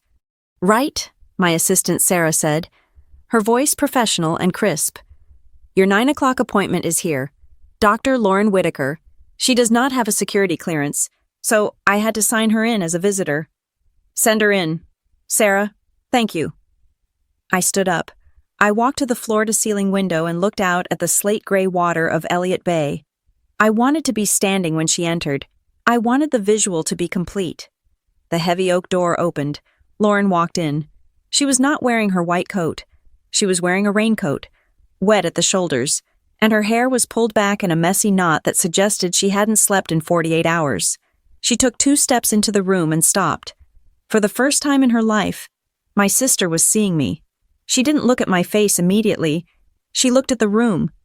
Her eyes traveled over the expanse of the office, the custom-built mahogany desk that was large enough to land a plane on, the seating area with the Italian leather sofas, the wall of framed awards and commendations from state governors and university presidents. She looked at the view, which commanded the entire waterfront, a view that cost more per square foot than her entire apartment. This was not a cubicle. This was not a back room where people filed papers. This was a sanctuary of decision-making. Lauren looked at me. I saw her throat work as she swallowed. The sister who had patronized me for a decade, the sister who had offered me pitying smiles and leftovers, was gone. In her place was a woman who realized she had been walking through a minefield blindfolded. "Savannah," she said. Her voice was small, absorbed by the acoustic panels on the walls. "Lauren," I replied. I did not move to hug her. I gestured to the chair opposite my desk. "Please, sit down." She walked across the room, her footsteps muffled by the thick carpet. She sat down on the edge of the chair, clutching her purse in her lap like a shield. I sat down behind my desk, leaning back, lacing my fingers together. "I didn't know," she whispered, looking around one last time. "I mean, I knew you had a job, but I didn't know it was this." "You never came to visit," I said simply. "You were always too busy with rounds." "I am so sorry," she said. The words came out in a rush, a dam breaking. "Savannah, I am so incredibly sorry. For Saturday, for the phone call, for everything. Please, you have to believe me." I watched her. I saw the tears welling in her eyes, genuine tears born of exhaustion and shock. But I could not accept a generic apology. A generic apology is a bandage on a broken bone. It covers the wound, but doesn't set the fracture. "Stop," I said. Lauren froze. "I don't want a blanket apology. Lauren, I'm sorry for everything means nothing. It is lazy. If you are going to apologize to me, I want you to know exactly what you are apologizing for." She stared at me, her mouth slightly open. "Tell me," I said, my voice dropping to a low, calm register. "What are you sorry for? Be specific." Lauren took a breath. She looked down at her hands, then back up at me. She saw that I wasn't going to let her off the hook. "I'm sorry I didn't invite you to the baby shower," she started, her voice trembling. "I'm sorry I excluded you because I thought you wouldn't fit in." "That is the first layer," I said, nodding. "The social layer. You hurt my feelings. We can get over that. Sisters fight. What is the second layer?" She frowned, searching my face. The job. I'm sorry I judged your career. I'm sorry I called you an admin." "Closer," I said. "But dig deeper. It wasn't just that you got my title wrong. It was what you thought my title meant." Lauren looked away, towards the window. She was smart. She was a diagnostician. She was beginning to see the pathology of her own behavior. "I'm sorry I assumed that because you weren't a doctor. You weren't important," she said slowly. "I'm sorry I bought into the idea that the only work that matters is clinical work. I treated you like you were less intelligent, less capable, less significant than me and my friends. That is the prejudice, I agreed. That is the cultural rot I'm trying to cut out of your hospital. But there is a third layer, Lauren, the one that hurts the most, the one that has nothing to do with doctors or grants. She looked at me, confusion clouding her eyes. Why didn't you know? I asked. I have been in this role for 4 years. I have been at Northbridge for 8. Why did it take a funding crisis for you to find out who I am? Lauren crumbled. She slumped back in the chair, the fight draining out of her. Because I never asked, she whispered. I'm sorry that I was so wrapped up in my own world that I never bothered to be curious about yours. I'm sorry that I was a terrible sister who took your presence for granted and never asked you a single real question about your life. I let the silence hang in the room. It was a heavy, clean silence. The apology had landed. It wasn't just words anymore. It was an admission of a decade of neglect. Thank you, I said softly. I accept that apology. Lauren wiped her eyes with the back of her hand. Can I ask you something? Why didn't you tell me all those times I made comments? All those times Mom made excuses for you? Why didn't you just slam your business card on the table and scream at us? Why did you let us think you were small? I looked at the framed photo on my desk, a picture of me shaking hands with the governor. Because I am tired, Lauren, I said. I spend 10 hours a day in this office negotiating with billionaires, hospital CEOs, and government officials. I spend my days proving my worth, proving my strategy, defending my decisions to a board of directors who demand perfection. I leaned forward. When I come home on Sundays, I don't want to negotiate my value with my family. I didn't want to have to bring a PowerPoint presentation to Thanksgiving dinner just to get you to respect me. I wanted you to respect me because I am your sister. If I had to prove I was powerful to get your love, then the love wasn't real. Lauren flinched as if I had slapped her. That is fair. You asked why I let you think I was small, I continued. I didn't let you. You needed it. What do you mean? Be honest. Lauren, every time you complained about your residency, every time you talked about how hard it was to be a doctor, you looked at me with this relief. You liked that I was the easy one. You liked that I was the background character. Why? Lauren looked at her hands again. Her fingers were twisting the strap of her purse. Because it made me feel big, she admitted, her voice barely audible. I was so scared. Savannah, medical school was so hard. Residency is terrifying. I feel like an imposter every single day. I'm terrified I'm going to kill a patient. When I looked at you and I thought you had this simple, easy life, it made me feel superior. And feeling superior was the only thing keeping me from falling apart. I know, I said. I have known that for a long time. That is why I stayed quiet. I let you use me as a mirror to make yourself look taller. But the problem is, you started believing the reflection was real. Lauren nodded, tears streaming down her face again. I know. I'm so sorry. We are past sorry, I said, sitting up straighter. Now we are at the part where we fix it. Tell me what is happening at the hospital. Lauren took a ragged breath and shifted into professional mode. Or at least she tried. It's a disaster. The CEO received your email on Saturday.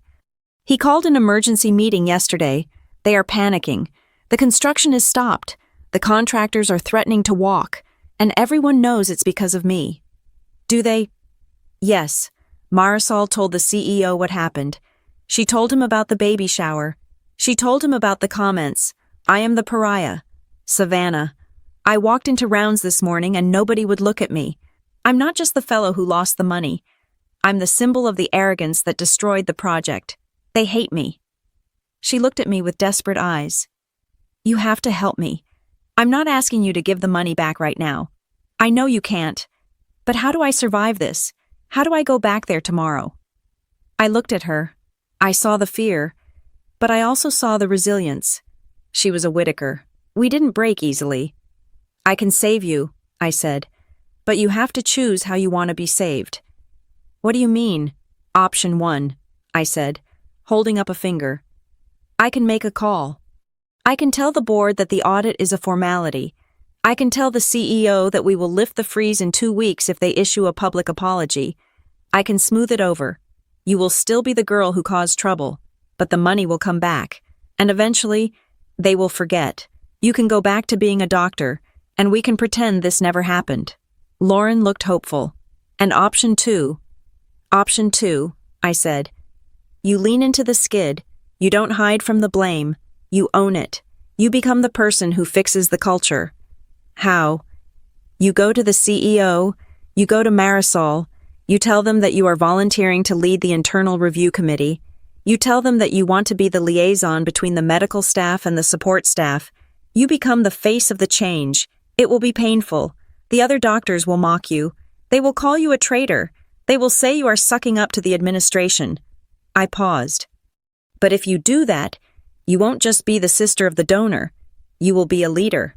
You will be the one who actually solved the problem instead of just creating it." Lauren sat in silence for a long minute. She looked at the rain hitting the window. She looked at the expensive leather of my chair. She was weighing the comfort of the status quo against the terrifying prospect of real growth. "If I choose option one," she said slowly, "I stay the same. I stay the arrogance." "Yes," I said, "and the money will eventually come back. But the respect won't. Not mine, and not yours for yourself." Lauren took a deep breath. She sat up straighter. She wiped her face and tucked a loose strand of hair behind her ear. "I'll do it," she said. "I'll take option two. I'll lead the committee." "It will be hard," I warned. "You will be walking into a firing squad every day for 90 days. "I deserve it," she said. "I created the mess. I should be the one to clean it up." I nodded. A flicker of pride sparked in my chest. It wasn't the pride of a sister watching a graduation. It was the pride of a mentor watching a student finally understand the lesson. "Good," I said. "I will have my secretary send over the compliance framework documents. You should memorize them before you talk to Marisol." "Okay," she said. She stood up. She looked exhausted, but she looked solid. She wasn't the fragile porcelain doll my mother tried to protect anymore. She was cracked, but she was real. She turned to leave, then stopped at the door. "Savannah, yes. What about us? What about dinner on Sunday? Is it going to be awkward?" "Probably," I said honestly. "Mom is going to be terrified of me. Dad is going to be confused. It will take time." "I want to fix us, too," she said. "Not just the hospital." I stood up and walked around the desk. I didn't hug her yet. We weren't there. But I stood close enough that the barrier of the desk was gone. "If you want to fix us," I said, "there is one condition." "Anything." "From now on," I said, looking her dead in the eye, "when you see me, you do not ask me if I am busy. You do not ask me if I am still at the office. You do not ask me if I am dating." "What do I ask?" "You ask me what I did," I said. "You ask me what I built. You ask me whose life I changed today, and you listen to the answer." Lauren managed a small, watery smile. "Okay, deal. Deal," I said. "So," she said, testing the water immediately, "what did you do today?" "Savannah." I smiled. It was the first genuine smile I had felt in a week. "Today," I said. "I helped a doctor save a patient she didn't know was dying, herself." Lauren nodded. She understood. "I'll see you on Sunday," she said. "Get to work." "Dr. Whitaker," I replied. "You have a culture to fix." She walked out the door. I watched it close. I turned back to the window, to the gray city and the turbulent water. The storm was still out there, but inside the office, the air was clear. I went back to my desk, sat down, and for the first time in years, I didn't feel the need to hide the work on my screen. I was Is Jane right? And my sister finally knew what that meant. The reports landed on my desk every Friday morning at 9 o'clock. They were no longer just financial spreadsheets or construction updates. They were cultural autopsies. For the first month of the freeze, the data from Cascade Harbor was chaotic. The Interdisciplinary Respect Index, a metric my team had synthesized from anonymous surveys, was hovering in the red zone. The comments section of the surveys was a bloodbath. Nurses vented about being treated like furniture. Scheduling coordinators described being screamed at for things outside their control. Janitorial staff reported being literally stepped over in the hallways. But by week 6, the tone began to shift. It was not a miraculous transformation. It was a grinding, mechanical gear shift, audible and friction-heavy. Cascade Harbor had implemented mandatory role recognition seminars. I didn't attend them. I didn't want my presence to skew the performance. But I watched the recordings. They were painful to watch. Surgeons who had spent 30 years being treated as gods were forced to sit in circles with phlebotomists and listen to how their sarcasm affected workflow. Lauren was at the center of it. I watched a video file from a Tuesday afternoon session. Lauren stood at the front of a conference room, her pregnancy now undeniable, her ankles swollen. The room was hostile. A senior orthopedist, a man who brought in $20 million a year in revenue, was leaning back in his chair with his arms crossed. "This is ridiculous. Dr. Whitaker," the man said on the recording, "we are surgeons, not kindergarten teachers. We don't have time to hold hands and sing songs. We have patients to save." Lauren didn't flinch. In the past, she would have laughed along to gain his approval. Now, she looked tired, but steady. "It is not about holding hands, Dr. Vance," Lauren said, her voice clear. "It is about risk management, and I know it's annoying. I know you think this is administrative nonsense. I thought so too." She paused, looking around the room. "I am the reason we are here," she admitted. "I am the one who treated the endowment director like she was invisible because she didn't have an MD. I cost us $50 million because I thought I was too important to be kind. So, if you want to be angry at me, but do not be angry at the process that is trying to save our funding." The room went silent. It was a messy, uncomfortable silence, but it was real. The change wasn't just in the seminar rooms, it was seeping into the family dynamic, turning our Sunday dinners into something unfamiliar. We no longer played the game of, "Let's praise Lauren." The air was thick with things unsaid, or rather, things being reevaluated. The turning point for my mother came 3 weeks before the probation period ended. Cascade Harbor held its annual fundraising gala. Usually, I avoided these events. I would send a check and stay home. But this year, as the primary auditor of their future, my attendance was mandatory. I arrived in a floor-length black gown, wearing the diamond earrings I had bought myself after closing the deal on a rural telemedicine network. I walked in not as a daughter, but as Jane Wright. My mother and Lauren were already there near the ice sculpture. Diane saw me enter. Her face lit up with the usual maternal reflex, but then it froze. She watched as the CEO of the hospital, a man she viewed as a celebrity, beelined for me. She watched him shake my hand with both hands, his body language deferential, almost pleading. She watched the chief of staff wait for a break in the conversation just to nod at me. I made my way over to them eventually. "Hello, Mom. Hello, Lauren." "You look expensive," Diane said. It wasn't a criticism. It was a statement of fact, delivered with a tone of bewilderment. "It is a work event," I said. "I have to dress the part." A waiter passed by with a tray of champagne. He stopped for me before I even signaled. "Ms. Wright, sparkling water with a twist? Correct? We have a bottle set aside for you." "Thank you, David," I said, taking the glass. Diane stared at the waiter, then at me. "He knows your drink order." "I fund his payroll, Mom," I said gently. "It is his job to know." Later that night, I went to the ladies' room. Diane followed me in. She stood by the sinks while I touched up my lipstick. The room was empty. "I didn't see you," Diane said suddenly. Her voice echoed off the marble tiles. I looked at her in the mirror. "You saw me, Mom. I was standing right there." "No," she shook her head, her eyes filling with tears. "I mean, for the last 10 years, I didn't see you, tonight, watching those men, those important, powerful men circle around you like you were the sun. I realized something." She gripped the edge of the granite counter. "I thought I was protecting you from them," she whispered. "But I was actually protecting my own idea of how the world works. I couldn't understand a power that wasn't wearing a white coat, so I pretended it didn't exist. I made you invisible because I was too limited to see you." I capped my lipstick, It was the apology I had waited for since I was 22. "You see me now?" I said. "I do," she said, "and I am ashamed that it took a $50 million check for me to do it." "Better late than never," I said. I didn't hug her. We weren't there yet. But I handed her a tissue. "Fix your mascara. Mom, you're the mother of the woman who owns the room. You need to look the part." The real test came the following Tuesday. Lauren invited me to the Department of Surgery's weekly morbidity and mortality conference. This was the Holy of Holies, the closed-door meeting where doctors discussed their mistakes. Outsiders were never invited. I sat in the back row. The room was filled with 60 surgeons. The air smelled of coffee and anxiety. Lauren stood at the podium.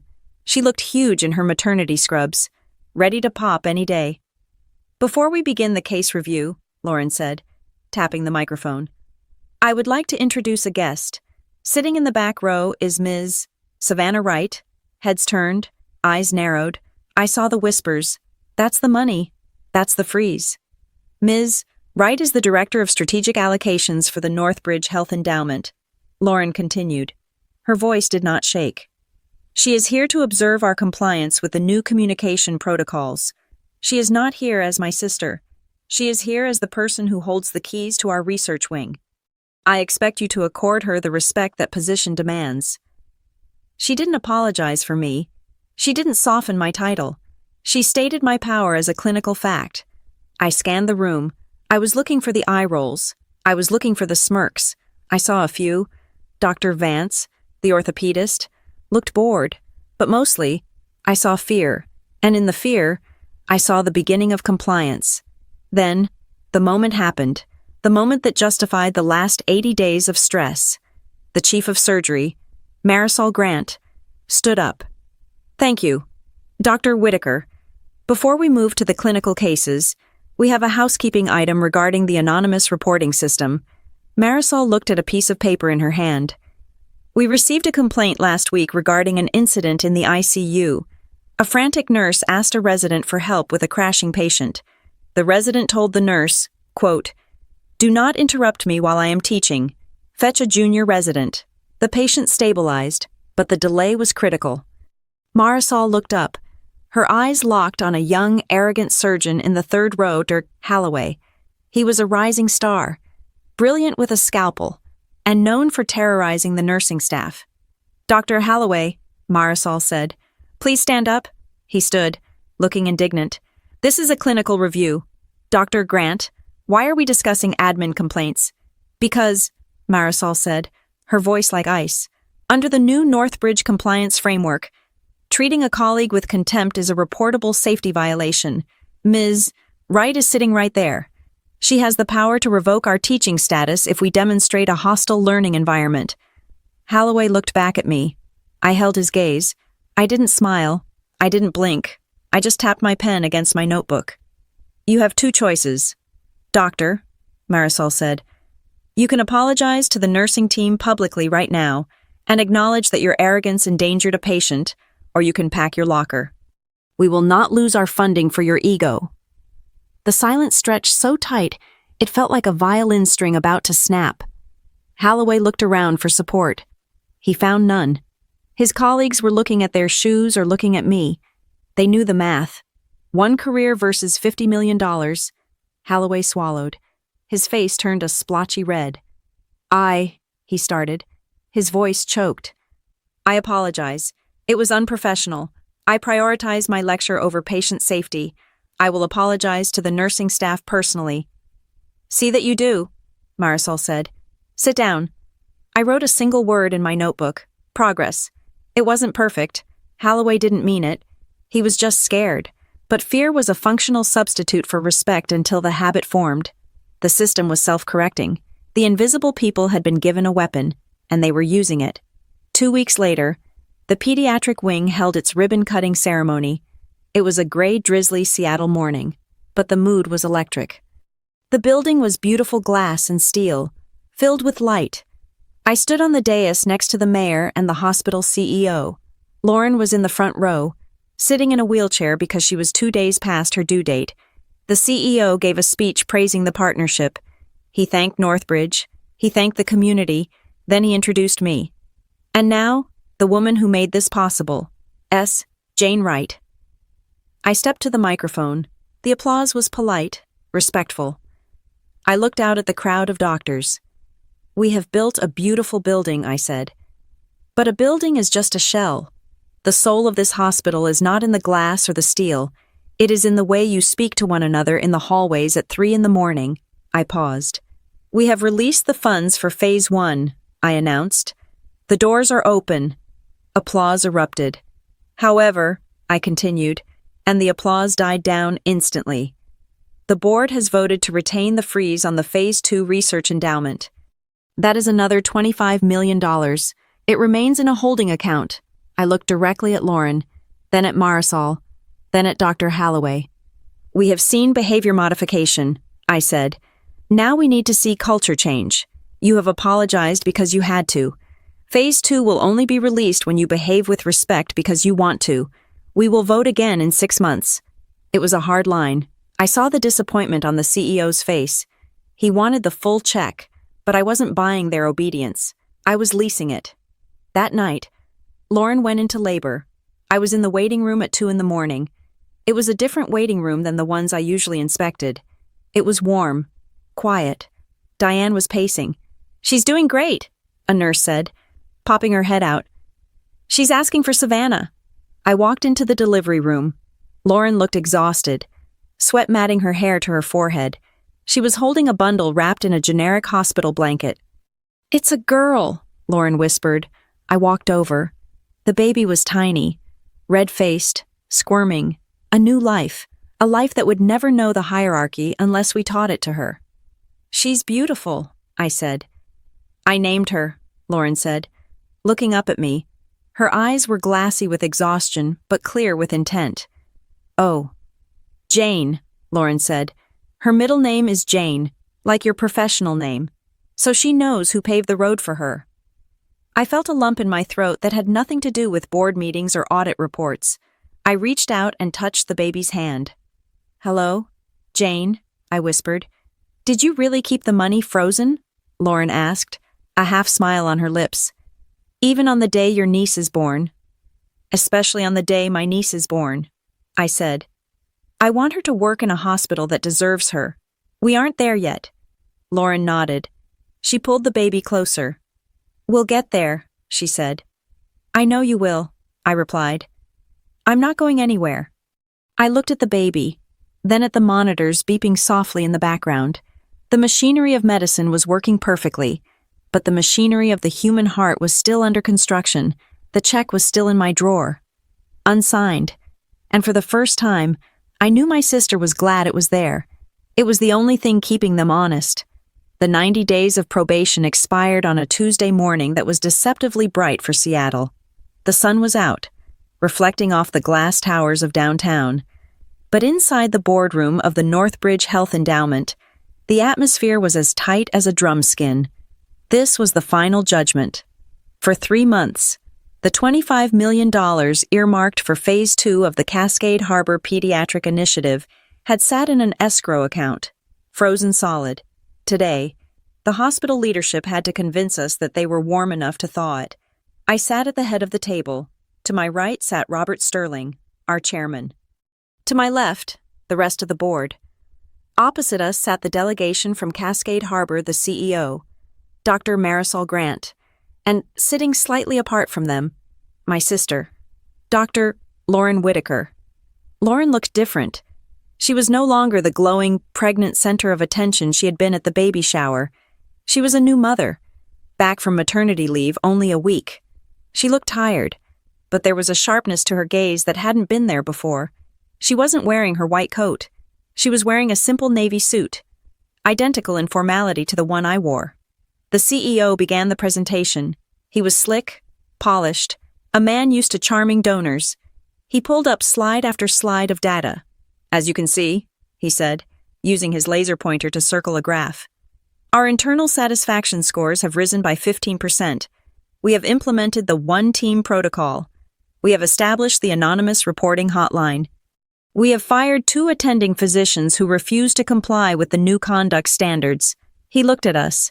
smiling the smile of a man who thinks he has passed the test. "We have checked every box Ms. Wright set out for us," he concluded. "We have met the metrics. We are ready to move forward."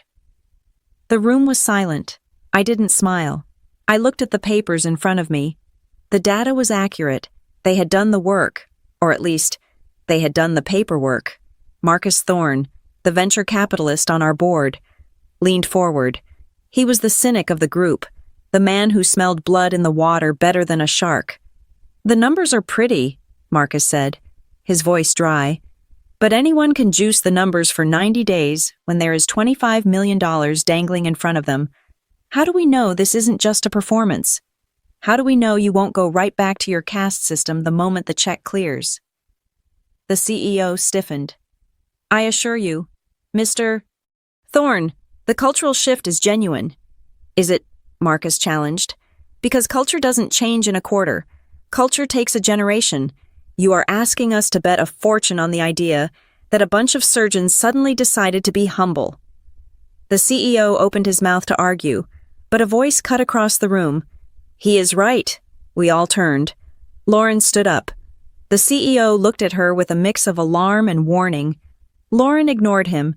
She walked to the front of the room, standing not behind the podium, but beside it, exposed.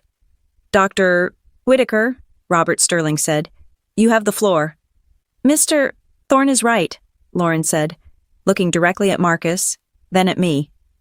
"You shouldn't trust the data. The data is just compliance. It is people doing what they are told so they don't get fired." The room went deadly quiet. The CEO looked like he was about to have a stroke. Marisol Grant, however, was watching Lauren with a strange intensity. "I am not here to defend the graph," Lauren continued. "I am here to offer myself as the evidence of the disease." She took a breath. 3 months ago, I hosted a celebration for the upcoming birth of my daughter. I made a conscious choice to exclude my own sister from that event. I did not exclude her because she was unkind, or because we were fighting. I excluded her because she works in administration. Lauren looked at me. Her eyes were steady, but I could see the sheen of tears she was holding back. I told myself I was protecting her. Lauren said to the board, "But I was protecting my own ego. I wanted to be in a room where everyone had a medical degree because I believed that made us superior. I believed that what we did was real work, and what my sister did was just support. I needed her to be small so I could feel big." She turned back to Marcus Thorne. "That is the culture of Cascade Harbor. I was the poster child for it. We were arrogant. We were cruel. And we were wrong. We thought we were the gods of the hospital, and everyone else was just the help." "And now?" Marcus asked, his voice softer. "Now," Lauren said, "I know that I am not the god.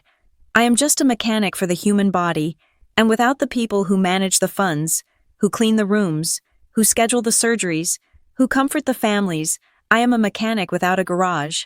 I am useless." She paused. "I caused this freeze," she said. "I am the liability.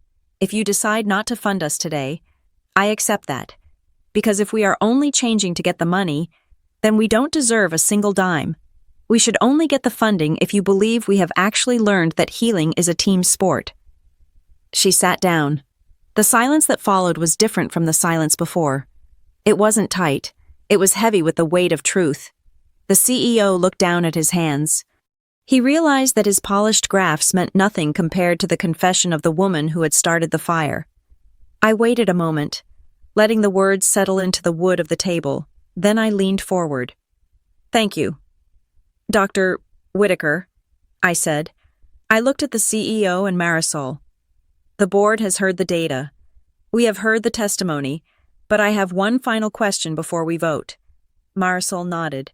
"Ask it, Savannah." "Do you want this money because you are afraid of losing the project?"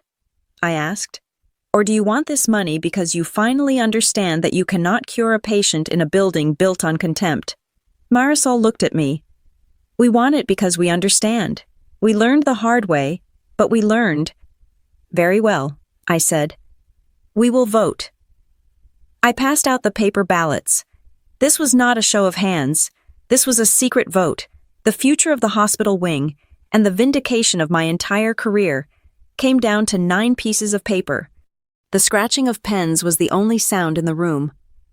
I marked my ballot. I folded it. Robert Sterling collected them. He counted them in silence. His face was unreadable. He looked up. "The motion to release the Phase 2 funding," Sterling announced. "Passes, unanimously." The CEO let out a breath that sounded like a tire deflating. Lauren closed her eyes and slumped slightly in her chair. "However," I interjected, before the celebration could start. "There are conditions." "Conditions?" the CEO asked. "The Oversight Committee remains in place for 2 years." I said, "We will conduct random culture audits. If the interdisciplinary respect index drops below our threshold for 2 consecutive quarters, the funding turns into a loan with interest. You will pay us back personally." The CEO swallowed. "Understood." "And," I added, looking at Lauren, "we require that the hospital leadership publicly acknowledge the role of non-clinical staff in the success of this wing. No more invisible hands." "Agreed," Marisol said.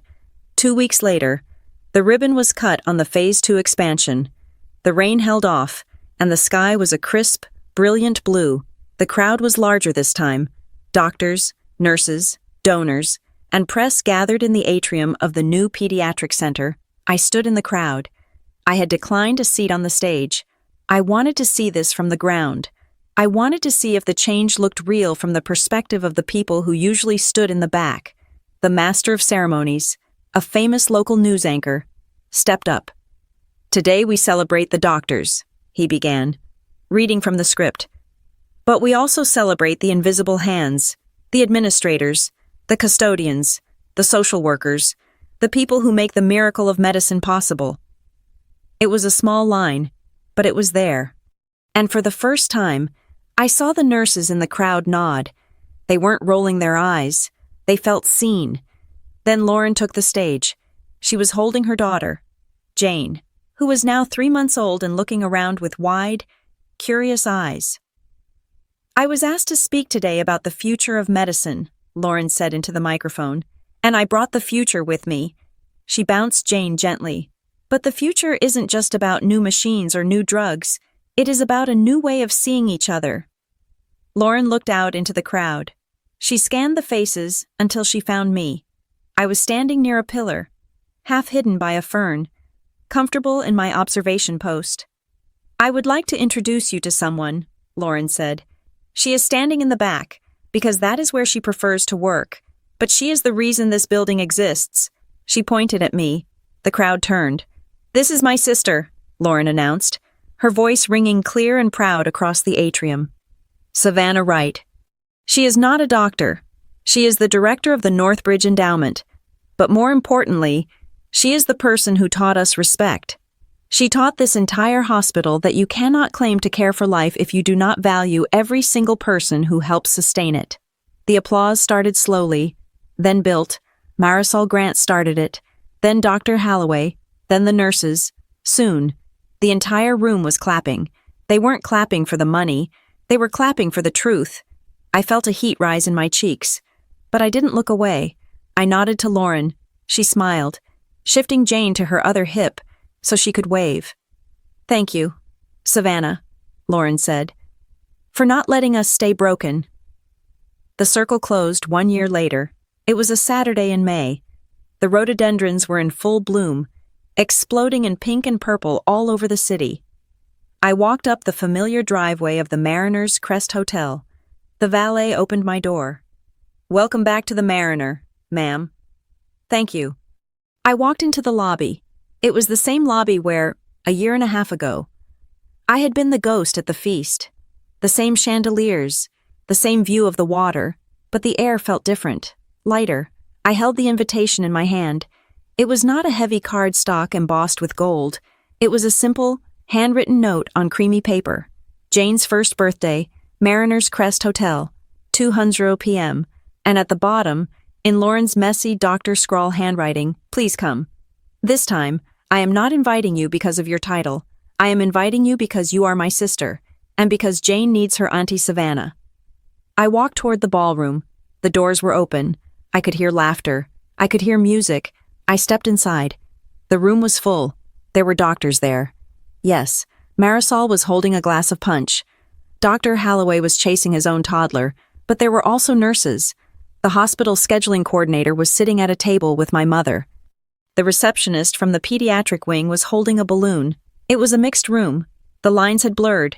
The hierarchy had dissolved into a community. My mother saw me first. She stood up and waved. "Savannah, over here. We saved you a seat." Then Lauren saw me. She was holding Jane, who was smeared with smash cake frosting. Lauren handed the baby to her husband and walked over to me. She didn't stop to check who was watching. She didn't glance around to see if my presence was acceptable. She walked straight up to me and wrapped her arms around me in a fierce, tight hug. "You came," she whispered into my ear. "Of course I came," I said, hugging her back. "I never miss a board meeting," Lauren laughed, pulling back. "This isn't a board meeting, Savannah. It's a party." "I know," I said, looking around the room where everyone was talking to everyone, regardless of the letters after their name. "But the compliance looks excellent." "We're trying," Lauren said. She took my hand. "Come on. Jane has been waiting for her gift." I let her lead me into the room. I wasn't the director of strategic allocations. I wasn't the woman with the checkbook. I wasn't the invisible sister. I was just Savannah. And for the first time in my life, that was enough to fill the whole room. Thank you so much for listening to this story. I would love to know where you are tuning in from today. So please drop a comment below and share your thoughts on Savannah's journey. If you enjoyed this story, please make sure to subscribe to the Maya Revenge Stories channel, like this video, and hit that hype button so we can share this message of respect with even more people.